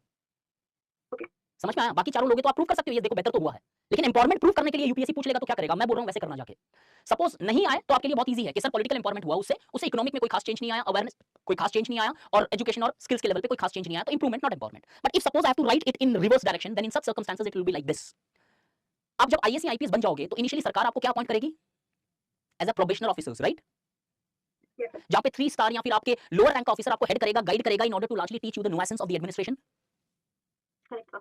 अब जब यहाँ पे आप कुछ गलतियां करोगे तो क्या उस बेसिस में ये बोल दूं मैं कि Ananya is largely has failed as an IAS officer, she is not capable? This is a phase of largely doing those mistakes. अब ध्यान से सुनना, एक लाइन देता हूं फॉरएवर, आपके लिए ऐतिहासिक होगी वुमेन एम्पावरमेंट के टॉपिक के लिए। Although the Panchayati Raj institutions have largely not brought the true nature of empowerment, but however, considering Panchayati Raj institution as a failed organization to empower the women is an exaggeration, as the 1,000-year-old patriarchy cannot be toppled within 30 years, and henceforth, Panchayati Raj institution should largely be evaluated where it has provided women an opportunities where the women should be treated as probationers, and over a period of time, these probationers, when they become permanent, would start asserting themselves, bringing that empowerment. समझ में आया? थोड़ा fast हो गया, sorry, but जब rhythm में आता तो ऐसे ही आता फिर। Yes. So but in this case, what do we write in the main body? Should justify. You talk about increase in representations. You talk about incidents where you talk about these women serpents are hoisting the flags. You talk about women's social audit taking place in these societies to prove that point. Okay. Got it? अब कई लोग तो इधर बोलते हैं sir that is a hypothesis. Empowerment ही hypothesis ही है यार। सोसाइटी में हाइपोथेसिस ही होती है, रिजल्ट कॉन्क्रीट कहां होगा? इश्यूज आइडेंटिटी, आगे लास्ट लाइन रीड कर दे रहा हूं, then I will go to the next topic, I mean the next aspect. Women internalise that structures that binds them to their own oppression, and hence women inherit several tenets of patriarchy under the grab of the choice. Example, ये controversy जो हिजाब की हुई, इस controversy में ये देखा गया कि हिजाब के ऊपर बहुत बड़ी एक जंग सी लड़ी गई यार, इनफैक्ट बहुत बड़ी डिबेट हुई, प्रोटेस्ट हुई, एस्पेक्ट्स, मूवमेंट्स। अब ये देखा गया कि there are certain women who are supporting the wearing of hijabs. ये स्टेटमेंट उसके नेगेशन में है। कई बार वुमेन्स को ऐसा लगने लगता है कि बचपन से सोशलाइजेशन ऐसा होता है तो उन्हें लगने लगता है कि ये हिजाब उनके लिए प्रोटेक्शन है। ये व्यू पॉइंट दिया गया है जहां पे उन्हें लगता है दिस इज प्रोटेक्टिंग देम, और टेक्निकली वो एक पेट्रियार्कल स्ट्रक्चर डेवलप कर देता है जहां पे एक्सेप्टेबिलिटी हो जाती है उस चीज की कि वुमेन खुद की आइडेंटिटी सबऑर्डिनेट मानने लगती है कि नहीं नहीं ये तो हस्बैंड का नाम से चलता है, हस्बैंड का नाम से चल रहे हैं हम। उनको कुछ डेरोगेटरी नहीं लगता, नहीं ठीक है क्या प्रॉब्लम है, मिशेल शर्मा अगर कोई मुझे बोल रहा है तो क्या दिक्कत है, चलेगा। This becomes an aspect. But एक और चीज, मेरे को यहाँ पे डिबेट नहीं चाहिए। क्यों हो गया यार बहुत डिबेट, कितनी करेंगे। मैं कंक्लूड करवा देता हूं तुम्हारी डिबेट। विथ और without hijab, one fact remains clear in India, that the daughter of India wants to study. ये पॉजिटिव पॉइंट था पूरी डिबेट में, कि हिजाब के साथ पढ़े या हिजाब के बिना पढ़े, एक चीज क्लियर थी इस कंट्रोवर्सी से, womens have started demanding education, and that is the silver lining in the entire controversy. हिजाब सही है गलत है, नजरिए पे डिपेंड करेगा तुम किस नजरिए से देख रहे हो। लेकिन इसमें पॉजिटिव पॉइंट जो पूरी इंडिया में दिखाई दिया कि एटलीस्ट देश की बेटी पढ़ना चाहती है आज, चाहे हिजाब के साथ पढ़े चाहे हिजाब के बिना पढ़े, पढ़ना चाहती है। मेरे लिए ये सिल्वर लाइनिंग थी इस कंट्रोवर्सी से। अब आगे आपकी चॉइस है, इसको जिस तरीके से चाहो वैसे मोड़ो, बट कंक्लूड करना सीखो लाइफ में चीजों को, एसेंस निकालना सीखो पर्टिकुलर एस्पेक्ट को। तो point is this, it's not about particular symbolic aspects, what matters इसकी एसेंस क्या है। डिमांड ये थी कि हम कॉलेज जाना चाहते हैं, हम स्कूल जाना चाहते हैं। अब वो हिजाब के साथ जाए हिजाब के बगैर जाए मुझे प्रॉब्लम नहीं है, मेरी बहन, मेरी बेटी, मेरी वाइफ या मेरी माँ जो भी है, अगर वो एजुकेशन डिमांड कर रही है किसी भी लिबास में करे, डजंट मैटर, एटलीस्ट मुझे खुश होना चाहिए कि डॉटर पढ़ तो रही है मेरी। That is really an important aspect. अब एजुकेशन में भी कुछ इश्यूज हैं गाइस, पहले इश्यूज देख रहे हैं फिर पॉजिटिव पॉइंट इकोनॉमिक सर्वे से देखेंगे, ताकि सारी इश्यूज एक साथ रहे, सारा पॉजिटिव एक साथ रहे, आपको कंक्लूजन करने में आसान हो जाए। एजुकेशन में भी हर चीज बढ़िया नहीं है वुमेन के साथ। क्यों? वुमेन की लिटरेसी रेट सेंसस 2011 के हिसाब से देखें तो कम है, बट यस सिल्वर लाइनिंग ये है कि बड़ी बहुत अच्छे से है वो। एक स्कॉलर इन्होंने एक स्टेटमेंट दिया था, educating a girl child is watering the daughters plant. मैंने ऑलरेडी एक्सप्लेन किया किसी कॉन्टेक्स्ट में आपको। ये बताता है कि किस तरीके से वुमेन की एजुकेशन आज भी प्रीफर्ड फॉर्म ऑफ एजुकेशन नहीं है। जब एजुकेशन एक ही बच्चे की एक्सेप्ट की जा सकती है या अफोर्ड की जा सकती है, उस पॉइंट गाइस नाम मत लिखना यार, नाम मैंने सिर्फ इसलिए दिए हैं ताकि कल तुम क्वेश्चन करो तो भैया इन्होंने बोला है। मैंने पहले दिन से बोला है नाम नहीं लिखोगे आप। This is just for your sake कि आपके पास कल अगर किसी से डिबेट करनी पड़ जाए तो बोले अरे किसने बोला है, तुम बना के बोल रहे हो, कोट करना चेक कर लो भाई साहब। This is for your sake, because ये ऐसे में काम आएगा, ऐसे में आए नाम लिख देना, जीएस में आए नाम मत लिखना। दिस पॉइंट शोज कि एजुकेशन आज भी सेकेंडरी मानी जाती है वुमेन्स की। अगर एक ही एजुकेशन अफोर्ड की जा सकती है तो बेटे को प्रेफर किया जाता है। आगे चलते हैं। Early marriages, stress on sexual purity, prevalence of dowry. UNICEF का फैक्ट बोलता है 27% girls in India are married before 18 years. और इसके लिए तो एक जीता जागता पॉलिसी है। असम गवर्नमेंट ने अभी चाइल्ड मैरिज के बेसिस पे बहुत सारे अरेस्ट की थी, बहुत सारे एस्पेक्ट्स हुए थे, वही बताता है कि कितना प्रिवलेंट है आज भी चाइल्ड मैरिज। जब शादी जल्दी हो जाएगी तो डेफिनेटली एजुकेशन तो डेफिनेट सबसे बड़ी विक्टिम बन जाएगी। And there are facts to justify that. It may look a small number, but this is serious number. Almost quarter of the women are married, roughly more than a quarter, before 18 years of age. That shows that education is still not a preference. Marriage is still considered as a preference. 2019 में 40% of the girls below this, girls between 50 to 18 years, dropped out of school to help in household. अगर ये fact सही है तो फिर women जैसे ही थोड़ी सी educate हो जाती है, नहीं काम करो घर का, ये करना है, 40% again is not a small number. 2019 is not 100 years previous data. It's just 2-3 years down the line. European union, ये 2012 का डेटा है, ये हमेशा रह गया मेरे साथ, मैंने मेरे टाइम में पढ़ा था। ये प्रोजेक्ट है एक यूरोपियन यूनियन। ये लिखा क्यों है मैंने कि इंडिया में सिर्फ ऐसा नहीं है यार कि डेवलप्ड कंट्रीज में वुमेन का एम्पावरमेंट हो गया। European union is one of the very developed part of this world. और यूरोपियन यूनियन ने 2012 में एक प्रोजेक्ट चालू किया था, science it's a girl thing, कि साइंस लड़कियों के लिए है। क्यों किया वो बताता हूं। It was found in European union that the girls are largely not going into scientific education, as that scientific education is considered as the realm of the world of men. अब इस आइडियोलॉजी को change करने के लिए इन्होंने एक project चलाया जहां पे वुमेन्स को समझाया जाए कि कैसे वो लोग साइंस में कैपेबल है, कैसे वो साइंस के अंदर पार्टिसिपेट करे, कैसे साइंस उनके लिए बेनिफिट्स रखेगी सोसाइटी में। अगर ये डेवलप्ड कंट्रीज का सिनेरियो है तो डेफिनेटली द वुमेन एम्पावरमेंट जो एजुकेशन से रिलेटेड एस्पेक्ट है उस लेवल पे फुलफिल नहीं हुआ है जिस लेवल पे शायद मेन का हो चुका है। अब इसको और सब्सटैंशिएट करने के लिए द हिंदू में एक आर्टिकल पढ़ा था मैंने, उसकी समरी बता देता हूं। द हिंदू में आर्टिकल था, ये दो चीजों से रिलेटेड है, डॉरी और education. This article compared the womens education in Kerala and Haryana, दो एकदम एक्सट्रीम स्टेट्स, और ये बताया कि why womens education in Kerala is high. और लास्ट में कंक्लूडिंग लाइन दूंगा इससे। केरला की स्टडी में जब इन्होंने देखा तो इन्हें पता चला कि men demand higher dowry from those girls and women who are not educated, and as a result the parents educate their daughters so that dowry has to be paid less. Haryana में जाए तो वो डेटा ये बोलता है कि those women, Haryana is an agrarian state, agriculturally dominated state है, ना कि सर्विस ओरिएंटेड इकोनॉमी है। हरियाणा के अंदर ये पाया इसने कि जहां पे वुमेन ज्यादा एजुकेटेड होती है वहां पे ज्यादा डॉरी लग रही है, तो parents do not educate their girl child. Dowry ज्यादा पे करनी पड़ेगी, क्यों? ज्यादा उम्र तक पड़ेगी, दैट मैरिजेबल एज में पास, and as a result dowry देनी पड़ेगी अब शादी करने के लिए। और उस आर्टिकल का कंक्लूजन ये था, womens are getting educated but the education of womens depends upon the education of men. If men are educated womens get educated, if men are not educated womens education is largely not encouraged. The Hindu का article है, the Hindu के fact में verify नहीं करता हूं, आप करते हो कर लेना। You can type this dowry and education article from the Hindu, शायद लिंक भी खुल जाए। दिस शोज कि दिखने में लग रहा है वुमेन की एजुकेशन हो रही है केरला में।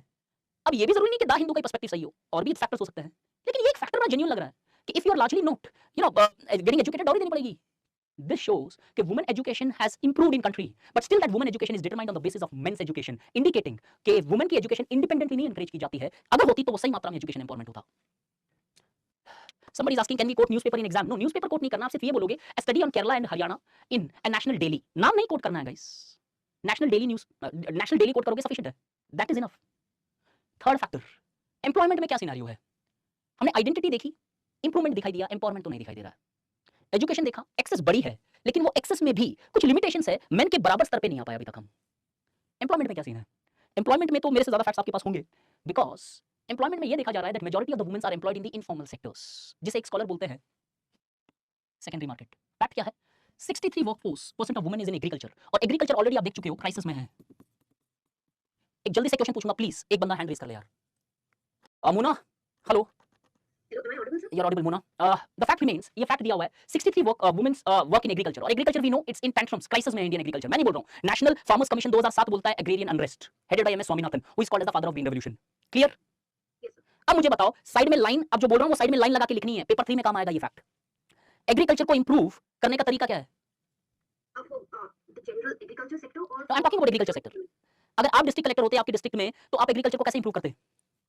Sir, seeing that 63% of the workforce employed in the agriculture sector is women, so we can see that if we empower women, then they can actually work for the betterment of the agriculture sector. So it's right, kind of आपने पकड़ा point कि जब agriculture में suggestion पूछा जाए paper 3 में, तो एक सजेशन देना कि एग्रीकल्चर के अंदर डोमिनेंट लेबर फोर्स है वुमेन की, तो हमें कुछ वुमेन स्पेसिफिक मेजर्स लेने पड़ेंगे, बिकॉज अगर वुमेन एग्रीकल्चर में डोमिनेटली काम कर रही है, तो इनसे रिलेटेड एस्पेक्ट अगर इंप्रूव होंगे तो एग्रीकल्चर ऑटोमेटिकली इंप्रूव हो जाएगा। राइट मोना? Yes, sir. तो please connect it in your paper 3 when a question comes on agriculture. Coming to the next fact, pinkification का कांसेप्ट आप लोगों ने सुना होगा। पिंकिफिकेशन का कांसेप्ट आज बहुत प्रोनाउंस्ड है सोसाइटी में। पिंकिफिकेशन का मतलब होता है womens employment has increased, no doubt बढ़ा है, but this women employment is largely increased in those jobs which are considered as women specific job, जिसे बोलते हैं पिंक कॉलर जॉब्स। ये उन्हीं क्षेत्रों में बढ़ा है जो एक वुमेन स्पेसिफिक जॉब्स होते हैं। फॉर एग्जांपल, किसी ने मुझे टीचर्स का एग्जांपल दिया था थोड़े टाइम पहले। यस, टीचिंग के अंदर वुमेन्स का जॉब बढ़ा है, लेकिन कहां तक रेस्ट्रिक्टेड है? प्राइमरी टीचर्स तक, प्राइमरी लेवल टीचर्स के अंदर है, नर्सिंग के अंदर है, हॉस्पिटैलिटी के अंदर है, या फिर कुछ एस्पेक्ट्स ऑफ मीडिया के अंदर है, या कुछ एस्पेक्ट्स ऑफ होटल मैनेजमेंट में है। कुछ ऐसे स्पेसिफिक जॉब जो वुमेन स्पेसिफिक माने जाते हैं कि लड़कियों का या वुमेन्स का काम है ये। तो जॉब बढ़ने से एम्पावरमेंट कैसे होगा जब वो जॉब एम्पावर्ड जॉब में उनका रिप्रेजेंटेशन नहीं है, उन जॉब्स में है जो सेकेंडरी है। सेकेंडरी किसे बोला जाता है? जिसकी वेजेस लो होती है, और अगर लो वेजेस वाली जगह में वुमेन का एम्पावरमेंट बढ़ता है, तो पॉइंट क्या है? एम्पावरमेंट थोड़ी हो रहा है, इंप्रूवमेंट हो रहा है, because she will not be increasing her collective bargaining power. Clear with this guys? Clear with this? High educated unemployment among womens, serious concern. बहुत सारी वुमेन एजुकेशन ले रही है, लेकिन फिर जॉब नहीं करती। क्यों? सिर्फ चॉइस से नहीं, पेटिया की मतलब हर जगह। बिकॉज वो जब अपने एजुकेशन के बेसिस पे काम लेने जाती है, पहला सर्कमस्टेंसेस, उसके लेवल का काम नहीं मिलता। सेकंड, मिलता है तो वेज डिस्पैरिटीज होती है, और कम वुमेन कम वेजेस पे वो काम नहीं करना चाहती है। That's the reason she largely remains unemployed. कि why should I get the less wages when compared to the men who is working at the same level? Domination in domestic work, जो clearly पता है unpaid labour होता है ये। जो मैंने मेरी फर्स्ट क्लास में तुम लोगों से एक सवाल पूछा था, आप में से किन किन की मदर्स जो है वर्किंग वुमेन्स है? सबने माइन नहीं सर, मेरी मम्मी नहीं, कोई हाँ कोई ना। हाँ, कुछ लोगों ने पकड़ा जो मैंने इधर लिखा है, रीड करना, काम आएगा। डबल स्टार मार्क से कॉपी करके लिख लेना ये line. All womens are working womens, the difference is some are paid, some are not paid. हर वुमेन काम करती है, कुछ लोगों को पेमेंट मिल जाता है, कुछ लोगों को पेमेंट नहीं मिलता है, और वो पेमेंट नहीं मिलता है वो है अनपेड। ऑक्सफैम का फैक्ट देखो आप, 3.2 billion hours of unpaired labour every day, महीना नहीं, साल नहीं, एवरी डे वर्ल्ड के अंदर हो रहा है ये। Billions of hours not even paid at all. 12% representation in Lok Sabha, 3.4% in supreme court, अगर इंडिया का फैक्ट चाहिए। NSSO, national sample survey organisation, only 3.4% undergoes any form of training vocational. 3.5% women's है जो स्किल वोकेशनल ट्रेनिंग के लिए जा रही है, very small amount. Amartya Sen को लो, तो involvement of women paid involvement of women in paid employment results in anti female biasness. अरे इतने सारे फैक्ट, और अगर अब भी हम सीरियसली बोल रहे हैं एम्पावरमेंट हो चुका है, तो शायद मैं फैक्चुअली गलत हो जाऊंगा। बीना अग्रवाल बोलती है lack of ownership of property is the single most important factor which is affecting womens empowerment और एम्पावरमेंट इन इंडिया। कि लैंड ओनरशिप नहीं है, रिसोर्स ओनरशिप नहीं है, और वो जो ओनरशिप है वो सिंबॉलिक है, टैक्स पर्पस के लिए वाइफ के नाम पे है या XYZ के नाम पे है, डेबिट कार्ड मेन के जेब में रहता है। अब जब मैं एक्सट्रीम में जा रहा हूं, सारे फैक्ट जस्टिफाई कर रहा हूं, उल्टा कर दूंगा जैसे मैं इकोनॉमिक सर्वे में आऊंगा। कल्चर से आए तो एम्प्लॉयमेंट का सीन हमें समझ में आया, एजुकेशन का सीन हमें समझ में आया, आइडेंटिटी का सीन और पोजीशन क्या है वुमेन्स की समझ में आई। कल्चर के ऊपर क्या है? एक लाइन पढ़ी थी, उधर लिखी है मेजरली वर्ल्ड में कहीं भी हो वुमेन, हम देखते हैं कि वुमेन के 3 प्राइमरी फोकस होते हैं अपनी लाइफ में, home, him and looking good. Fact, home, him और लुकिंग गुड 3 इंपॉर्टेंट एस्पेक्ट्स है जहां पे वुमेन एक्सेसिवली फोकस करती है। आदित्य प्लीज अननेसेसरी डिस्टर्बेंस मत किया करो यार, क्या डाउट है बताओ। Raise your hand, Aditya, wherever you are. Aditya Pandey, right? Aditya, I have unmuted you. Aditya, Right, sir. Am I audible now? you're audible. Tell me fast, please. Right. Sorry for bothering you like this, sir. I have got two question number one pertains to the economic की same wage पे मतलब same position के लिए there are differences in wages. हाँ. I have come across several what should I put it, several talk shows and other documents. I don't recall them, but उसमें ऐसा maintain किया गया है that there are several factors contributing to the fact that women are not getting paid as much as. What are those? What are those? What are those? Right, sir. Exactly. The observation is from between the ages of 25 to 35, the wages for women drop considerably, whereas for women over the age of 40, across the world, they are getting paid at least 2 to 3% more than men. These are facts from United States, and I'm quoting them. Okay, why they are? नहीं, 25 to 35 के बीच में उनका पे कम that is removed. That is because of the reproduction. Self understood. Exactly, Right. exactly. हाँ. तो हम ये blanket statement क्यों डालें कि जो डिस्पैरिटी है, it is because they are gender. ये मेरा पहला क्वेश्चन है, सर. एक सेकंड पहला क्वेश्चन को आंसर दे रहा हूं आदित्य, एक ही क्वेश्चन पे चलेगा, दो क्वेश्चन एक साथ नहीं, I can not digest it. What the point is blanket statement is you are talking about कि 40 के बाद में वुमेन की वेजेस मेन से हाई है, right? Right. Where it is? This is the data from US में. I don't remember it from the back of my head. अगर मुझे याद है तो मैं immediately बोल देता हूं. नहीं, that's okay, बोलना नॉर्मल है, but the point remains is this is the first time hearing that womens की वेजेस मेन से हाई है, merit remaining the same. Exactly. Wait, merit remaining the same. Exactly. Same position के लिए after the age of 40, there is. But again you would have to justify this, but this is something which looks that के until unless मैं अगर ये statement put up कर दूं जो आप ब्लैंकेट बैन को कवर करने के लिए लगा रहे हो, मैं कैसे इसको जस्टिफाई करूंगा पेपर में? कारण सर समझ नहीं आ रहा. अरे आप जैसे बोल रहे हो कि ब्लैंकेट स्टेटमेंट दे रहे हैं, पता है ब्लैंकेट स्टेटमेंट क्यों दे रहा हूं? मैं आपका आंसर दे देता हूं डायरेक्टली. इसलिए दे रहा हूं कि tell me one thing, in India how many chief ministers have been women? Right, sir. And go for. How many? 5, 4, 10, 15? Sir, from the back of my head मेरे को दो ही याद आ रही है. लेट्स सी दो ही है, लेट्स सी दो ही है, ऐसे ही मान लेते हैं. वैसे राजस्थान में भी रह चुके हैं, there are places. Let's assume दो ही मानते हैं. अब अगर दो ही मानते हैं तो क्या इसके बेसिस में ये बोल दूं कि देखो वुमेन तो चीफ मिनिस्टर भी बन रही है तो एम्पावरमेंट हो गया? Exactly, sir. This brings me to my second question. हाँ. और जबकि आपने भी अभी बोला है, हाँ. cultural focus of women has always been home. ठीक है? अरे व्हेन आई एम सेइंग, आप एक्सट्रीम में खींच रहे हो चीजों को. एक सेकंड, मेरी पॉइंट समझो आप.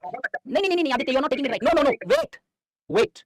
Right. Point is this, Go ahead. Focus on home, him and looking good is the start which I am taking here. कि नॉर्मली वुमेन्स का फोकस इधर रहा है, अब हर वुमन का यही फोकस है, ऐसे थोड़ी चलेगा यार. मैंने स्टार्ट में क्या बोला आपको? No, sir. Work centric women, home centric women and adaptive women. Do you remember that? Exactly, sir. तो वी आर नॉट सेइंग कि हर वुमन का इसमें है. जल्दी बोलो प्लीज यार. Yes, sir. Sir, आपने बोला कि शॉर्ट में आदित्य, मुझे आपका क्वेश्चन चाहिए, शॉर्ट में बोलो, एक्सप्लेनेशन भूल जाता है. Exactly, sir. आपने बोला कि billions of hours of women are unpaid. ये बात करेक्ट है कि it is unpaid. But why should we be looking at everything from an economic perspective? Why should it be? अब एक आदमी भी अगर अपनी बच्ची के साथ खेलेगा Right. और he is taking क्या कहते हैं his time off from office हाँ. अपनी बच्ची के साथ खेलने के लिए, तो क्या हम उसे इस तरीके से बोला जाए कि उसके लिए भी उसको पैसा मिलना चाहिए because वो अपनी बच्ची के साथ खेल रहा है? ठीक है, आगे, अगर आगे, women का आगे. focus उनके home के ऊपर है, हाँ. तो फिर why should that be considered as if that should get paid all the time? That is the question of mine. I am answering that, would you digest that? Yes, sir. Okay. मेरा बस ये अरे नहीं, ठीक है, अरे got your point. बाइस मत लीजिएगा. अरे नहीं ले रहा हूँ, ध्यान से समझो आप. No point. अगर वुमेन घर की केयर कर रही है, साथ में काम कर रही है, तो उसे पैसा नहीं मिलना चाहिए, ठीक? लेकिन उस कॉन्टेक्स्ट के अंदर the men should also take care of the house and work outside. अब हो क्या रहा है सिस्टम में? Exactly. अब यार कंप्लीट करने दोगे हाँ सर, खत्म करिए. मैं अग्री कर रहा था. या म्यूट करूं मैं? मैं अग्री कर रहा था. Leave it please. अब म्यूट कर लो अपने आप को. मैं आपका आंसर दे रहा हूं, please understand that. There is one person called as Gershuny, जिन्होंने थियरी दी थी लैग्ड एडेप्टेशन की. लैग्ड एडेप्टेशन क्या है? ये है जो बहुत सारे मैन ये बोलते हैं, जैसे आपने अभी कोट किया कि if the man is largely playing with the children, if the man is largely going for a cooking, I give you an answer on this. Yes, man may be doing the house work, but he is doing the house work as a hobby, not as a career, not as a permanent job. And in such circumstances, the debate which comes that even men is largely performing these duties, so the woman should largely not be paid for the same duties which is doing at home because men is not demanding the money. In such circumstances, what happens is that the increase in women's employment in the public sphere has taken place. Women is increasingly participating in the employment today, but has the participation of men increased with the same pace in home?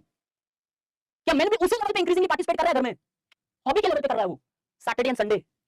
अब question आता है कि एक पूरा burden home का, एक particular, जिसे dual burden बोलते हैं, डबल बर्डन बोलते हैं, कि वुमेन पे बर्डन घर का रखा जाता है, और whenever the sacrifice has to be demanded, it is majority of the society में that is demanded from the woman, and that is goddamn I am giving a general statement, because just by looking into certain chief ministers I can not say कि woman is empowered just by looking into certain specific facts which may be true from your side. I am not questioning those facts, but on the basis of certain exceptions I can not say that in the entire world the woman is getting that paid. But majorly पूरे world में इतने billion days खराब हो रहे हैं woman के जितने main के नहीं हो रहे हैं. This is the point. I'm sorry. The point is this. मैं बता रहा हूँ आपको. You're wasting a lot of time of almost thousands of students here. Right. Last second, sir, promise. तो यहीं पर मेरा क्वेश्चन है सर. अगर हम सब कुछ एक इकोनॉमिक पर्सपेक्टिव से देखें कि आदमी काम कर रहा है तो वो कर रहा है, दूसरी चीज हॉबी के थ्रू कर रहा है, और अगर विमेन काम कर रही है बट उसे पैसा नहीं मिल रहा है, अगर हम इकोनॉमिक के हिसाब से देखें तो क्या हम फैमिली को एकदम जीरो इंपॉर्टेंस दें? कौन इकोनॉमिक से देख रहा है यार? कौन इकोनॉमिक से देख रहा है? हम बोल रहे हैं दोनों जब बराबर करें, किसी को पे मत करो, या तो बराबर करो या पे करो. तो सर इंटरेस्ट की भी बात आ जाती है. तो यहाँ पर Okay. See. I'll tell you one thing. Oh, then the debate is closed. When I consider that, when you have started considering that women are more psychologically close towards nature, तो वो debate ही खत्म हो. No. This is your understanding, Aditya. This is your understanding. You can live with that. ये मैं accept नहीं कर सकता हूँ. Woman is more closer psychologically to nature. फिर भी आप कर रहे हो, you can go ahead with this. No, leave it. Oh, good, good. That's good. Then wait a second. I accept my defeat. Then you can go ahead with this. ठीक है? I don't have fact to prove that. You have a fact. You can quote those studies in your paper. ठीक है? So that's your personal choice. But मैं इसको justify नहीं करूँगा. That's my personal choice. ठीक है? That's okay. That's okay. That's no problem. But you have wasted a lot of time because understand, psychological theories एक time पे genetic supremacy white की भी बोल रही थी, biological theories भी बोल रही थी. There are places where this has clearly been seen कि men is nowhere from Mars and woman is nowhere from Venus. वो concept heavens में बनाए गए थे. ये मानना कि woman is more closer towards nature for reproductions, for socializations may not be completely applicable to every woman. Then how do the women wrestlers have come up in this world? How has the woman WWE? Would you see? बस exception नहीं कर रहा हूँ मैं. आपने बोला generalization की बात है, मैं generalize ही तो कर रहा हूँ. जो generally prevalent है उसी को generalize किया जाएगा ना, right? Right, sir. This is what I've done. Clear? Leave it, sir. Thanks a lot for your time. I don't want to be wasting any more time. Thank you so much. Thank you. ठीक है, domination in the second. कहाँ पे कौन से point पे थे guys?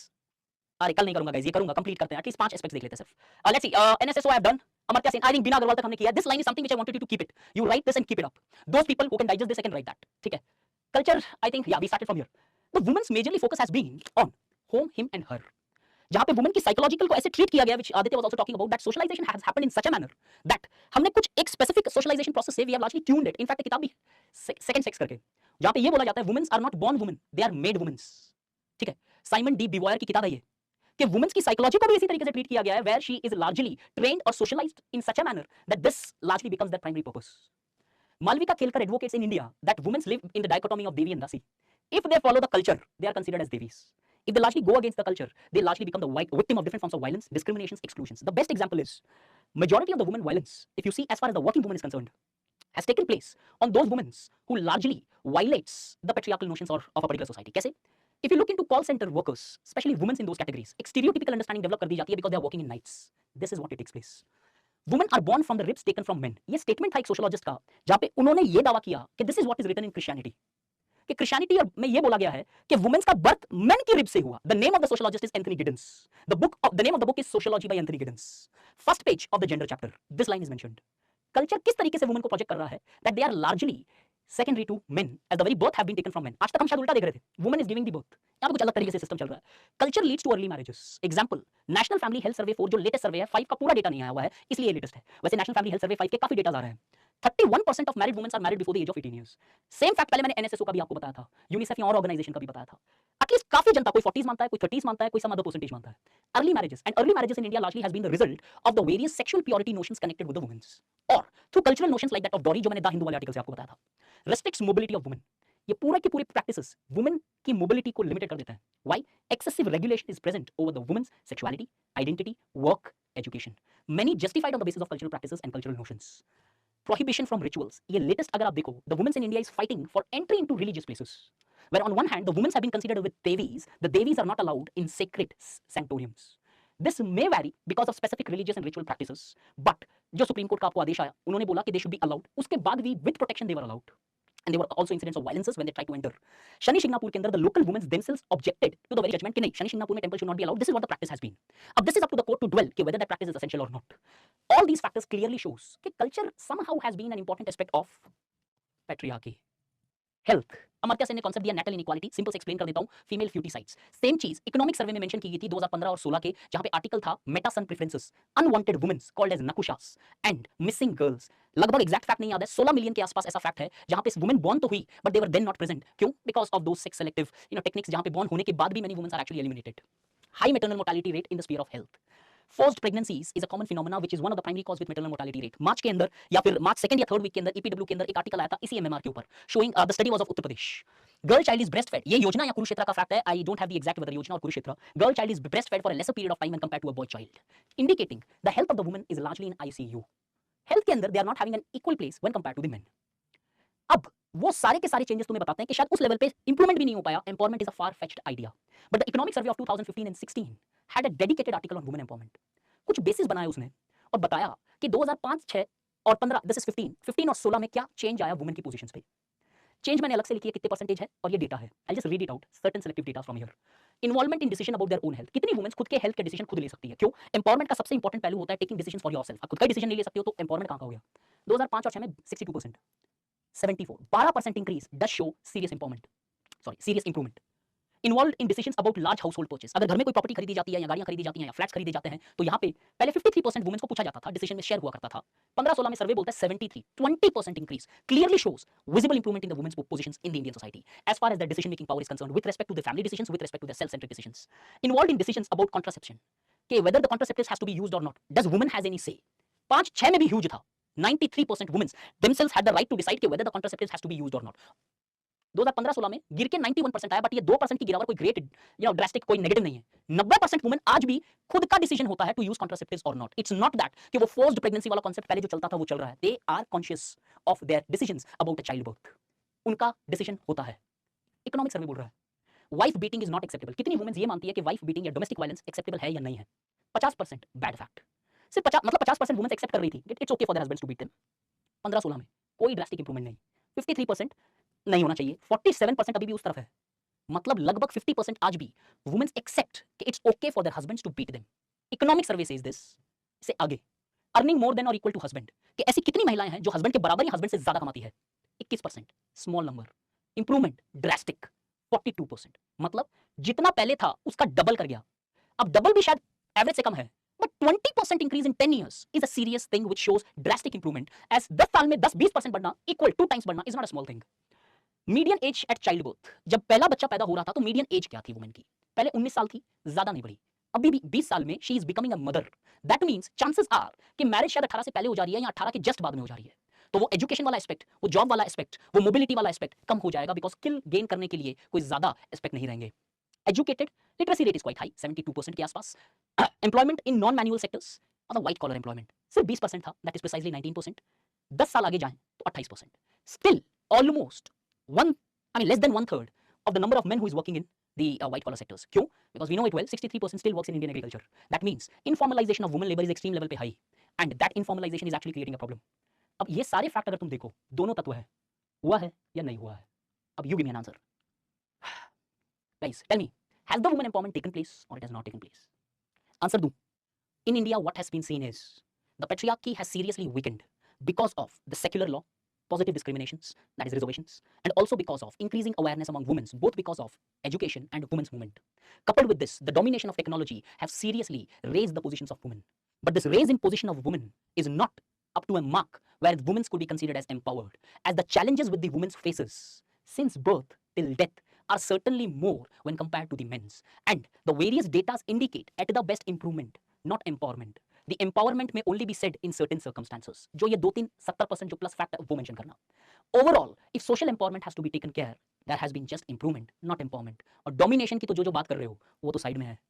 World में एक भी सोसाइटी में वुमेन डोमिनेशन नहीं है। अमेरिका का एग्जांपल देता हूं, जहां पे हिलरी क्लिंटन जब इलेक्शन खेल रही थी, presidential candidate, said once line, and that line goes like this: being the first woman president in America in itself is an achievement. ये लाइन थी उनकी कि अगर मैं प्रेसिडेंट बन गई तो फर्स्ट वुमेन प्रेसिडेंट बनना अमेरिका के अंदर अचीवमेंट होगा। That clearly shows that the womens do not largely become equal in even in developed countries, even there they face and become the victims of patriarchy. Presidential candidate का statement अगर if has to be given an importance there, world में जितनी sociology मैंने पढ़ी है कोई भी ऐसा फैक्ट नहीं बोलता है except certain societies, Scandinavian countries, जहां पे वुमेन एम्पावर से शायद एक स्टेप ज्यादा हो गई है। This is not the case in India. Improvement is there, empowerment is not visible. So these facts को कोट करना and then you write it when you have to write an answer. Pro आए तो pro वाले quote करना, against आए तो maybe against वाले quote करना। As per the demand fit करना, एज पर आइडियोलॉजी फिट करोगे आप फिट हो जाओगे। To be very Frank, question के मुताबिक फैक्ट्स को पुट अप करना। Is this point clear to all of you? ये स्क्रीनशॉट मत लो, ये पीपीटी दे दूंगा मैं आपको तो आप पढ़ लेना ये सारी चीजें। तो दिस इसका क्या स्क्रीनशॉट लोगे? I share this PPT today itself after the class. This was the women empowerment. बस इसके अंदर सिर्फ एम्पावरमेंट नहीं है, डोंट स्टॉप हियर। अब आगे वाले टॉपिक सिलेबस में नहीं होंगे मेंशनड, बट क्वेश्चंस बन सकते हैं बिकॉज करंट अफेयर्स वाले बहुत सारे आर्टिकल्स हैं इसमें। मैं सिर्फ दिखा देता हूं कौन कौन से आर्टिकल और एस्पेक्ट्स मैंने इसमें इंक्लूड किए हैं। एक वे फॉरवर्ड बचा है, वे फॉरवर्ड डिस्कस कर लेता हूं कि अगर करना पड़े एम्पावरमेंट तो किस तरीके से वे फॉरवर्ड होना चाहिए। What are the various recommendations and different types of bodies which have recommended certain steps. But before going to this way forward, आपको स्टॉप वे फॉरवर्ड पे नहीं करना। इफ यू आर इंटरेस्टेड थोड़ा सा आगे बढ़ना, इससे इश्यूज रिलेटेड टू वुमेन्स भी पढ़ना। वुमेन वायलेंस से रिलेटेड क्या इशू है, मैरिटल रेप से रिलेटेड क्या इशू है, डॉरी से रिलेटेड कुछ एस्पेक्ट्स जानना बेटर रहेगा बिकॉज सपोज कभी आ जाए again a form of violence. Issues related to women, low women participation rate क्यों है, क्या फैक्ट्स है, क्या सजेशंस है। स्टार्टअप और वुमेन्स को कभी कनेक्ट कर दे पेपर 3 में तो एटलीस्ट कुछ डेटा होने चाहिए। डिजिटलाइजेशन और वुमेन एम्पावरमेंट की क्या रिलेशनशिप है, if it is connected in your paper 3 जहां पे तुम्हारा पार्ट बनता है। ये maternal mortality rate paper 2 health वाले पार्ट में, suppose if he connects. Abortion related news में रहा तो that again becomes aspect with respect to the health of women. Menstrual leave एक डिबेट रही कि बहुत सारी ऑर्गेनाइजेशंस, मैंने सारे फैक्ट लिखे हैं, कौन से स्टेट्स देते हैं, कौन सी कंपनीज दे रही है, इसके प्रोज क्या है, इसके कॉजेस अगेंस्ट में क्या है, जस्ट डेवलप एन ओपिनियन। ये वाला प्योरली ऐसे में काम आएगा, जीएस में काम नहीं आएगा। ऐसे के पॉइंट ऑफ व्यू से मेनी टाइम्स ऐसे comes on patriarchy. Please make sure अच्छे से पढ़ लो ये पेट्रियार्की के मीनिंग से लेके, कॉजेस से लेके, impact, has anything changed, conclusions, everything is there in this. एक बार पढ़ लेना, things would be sorted out. Paper 2, paper 3 as far as the women and the health aspects are concerned. Doubt जिस जिसका है 10 डाउट्स लूंगा, 8:30 वाइंड अप करूंगा। Thank you. Ajit, K, Shreya, Vishal, Hrithik,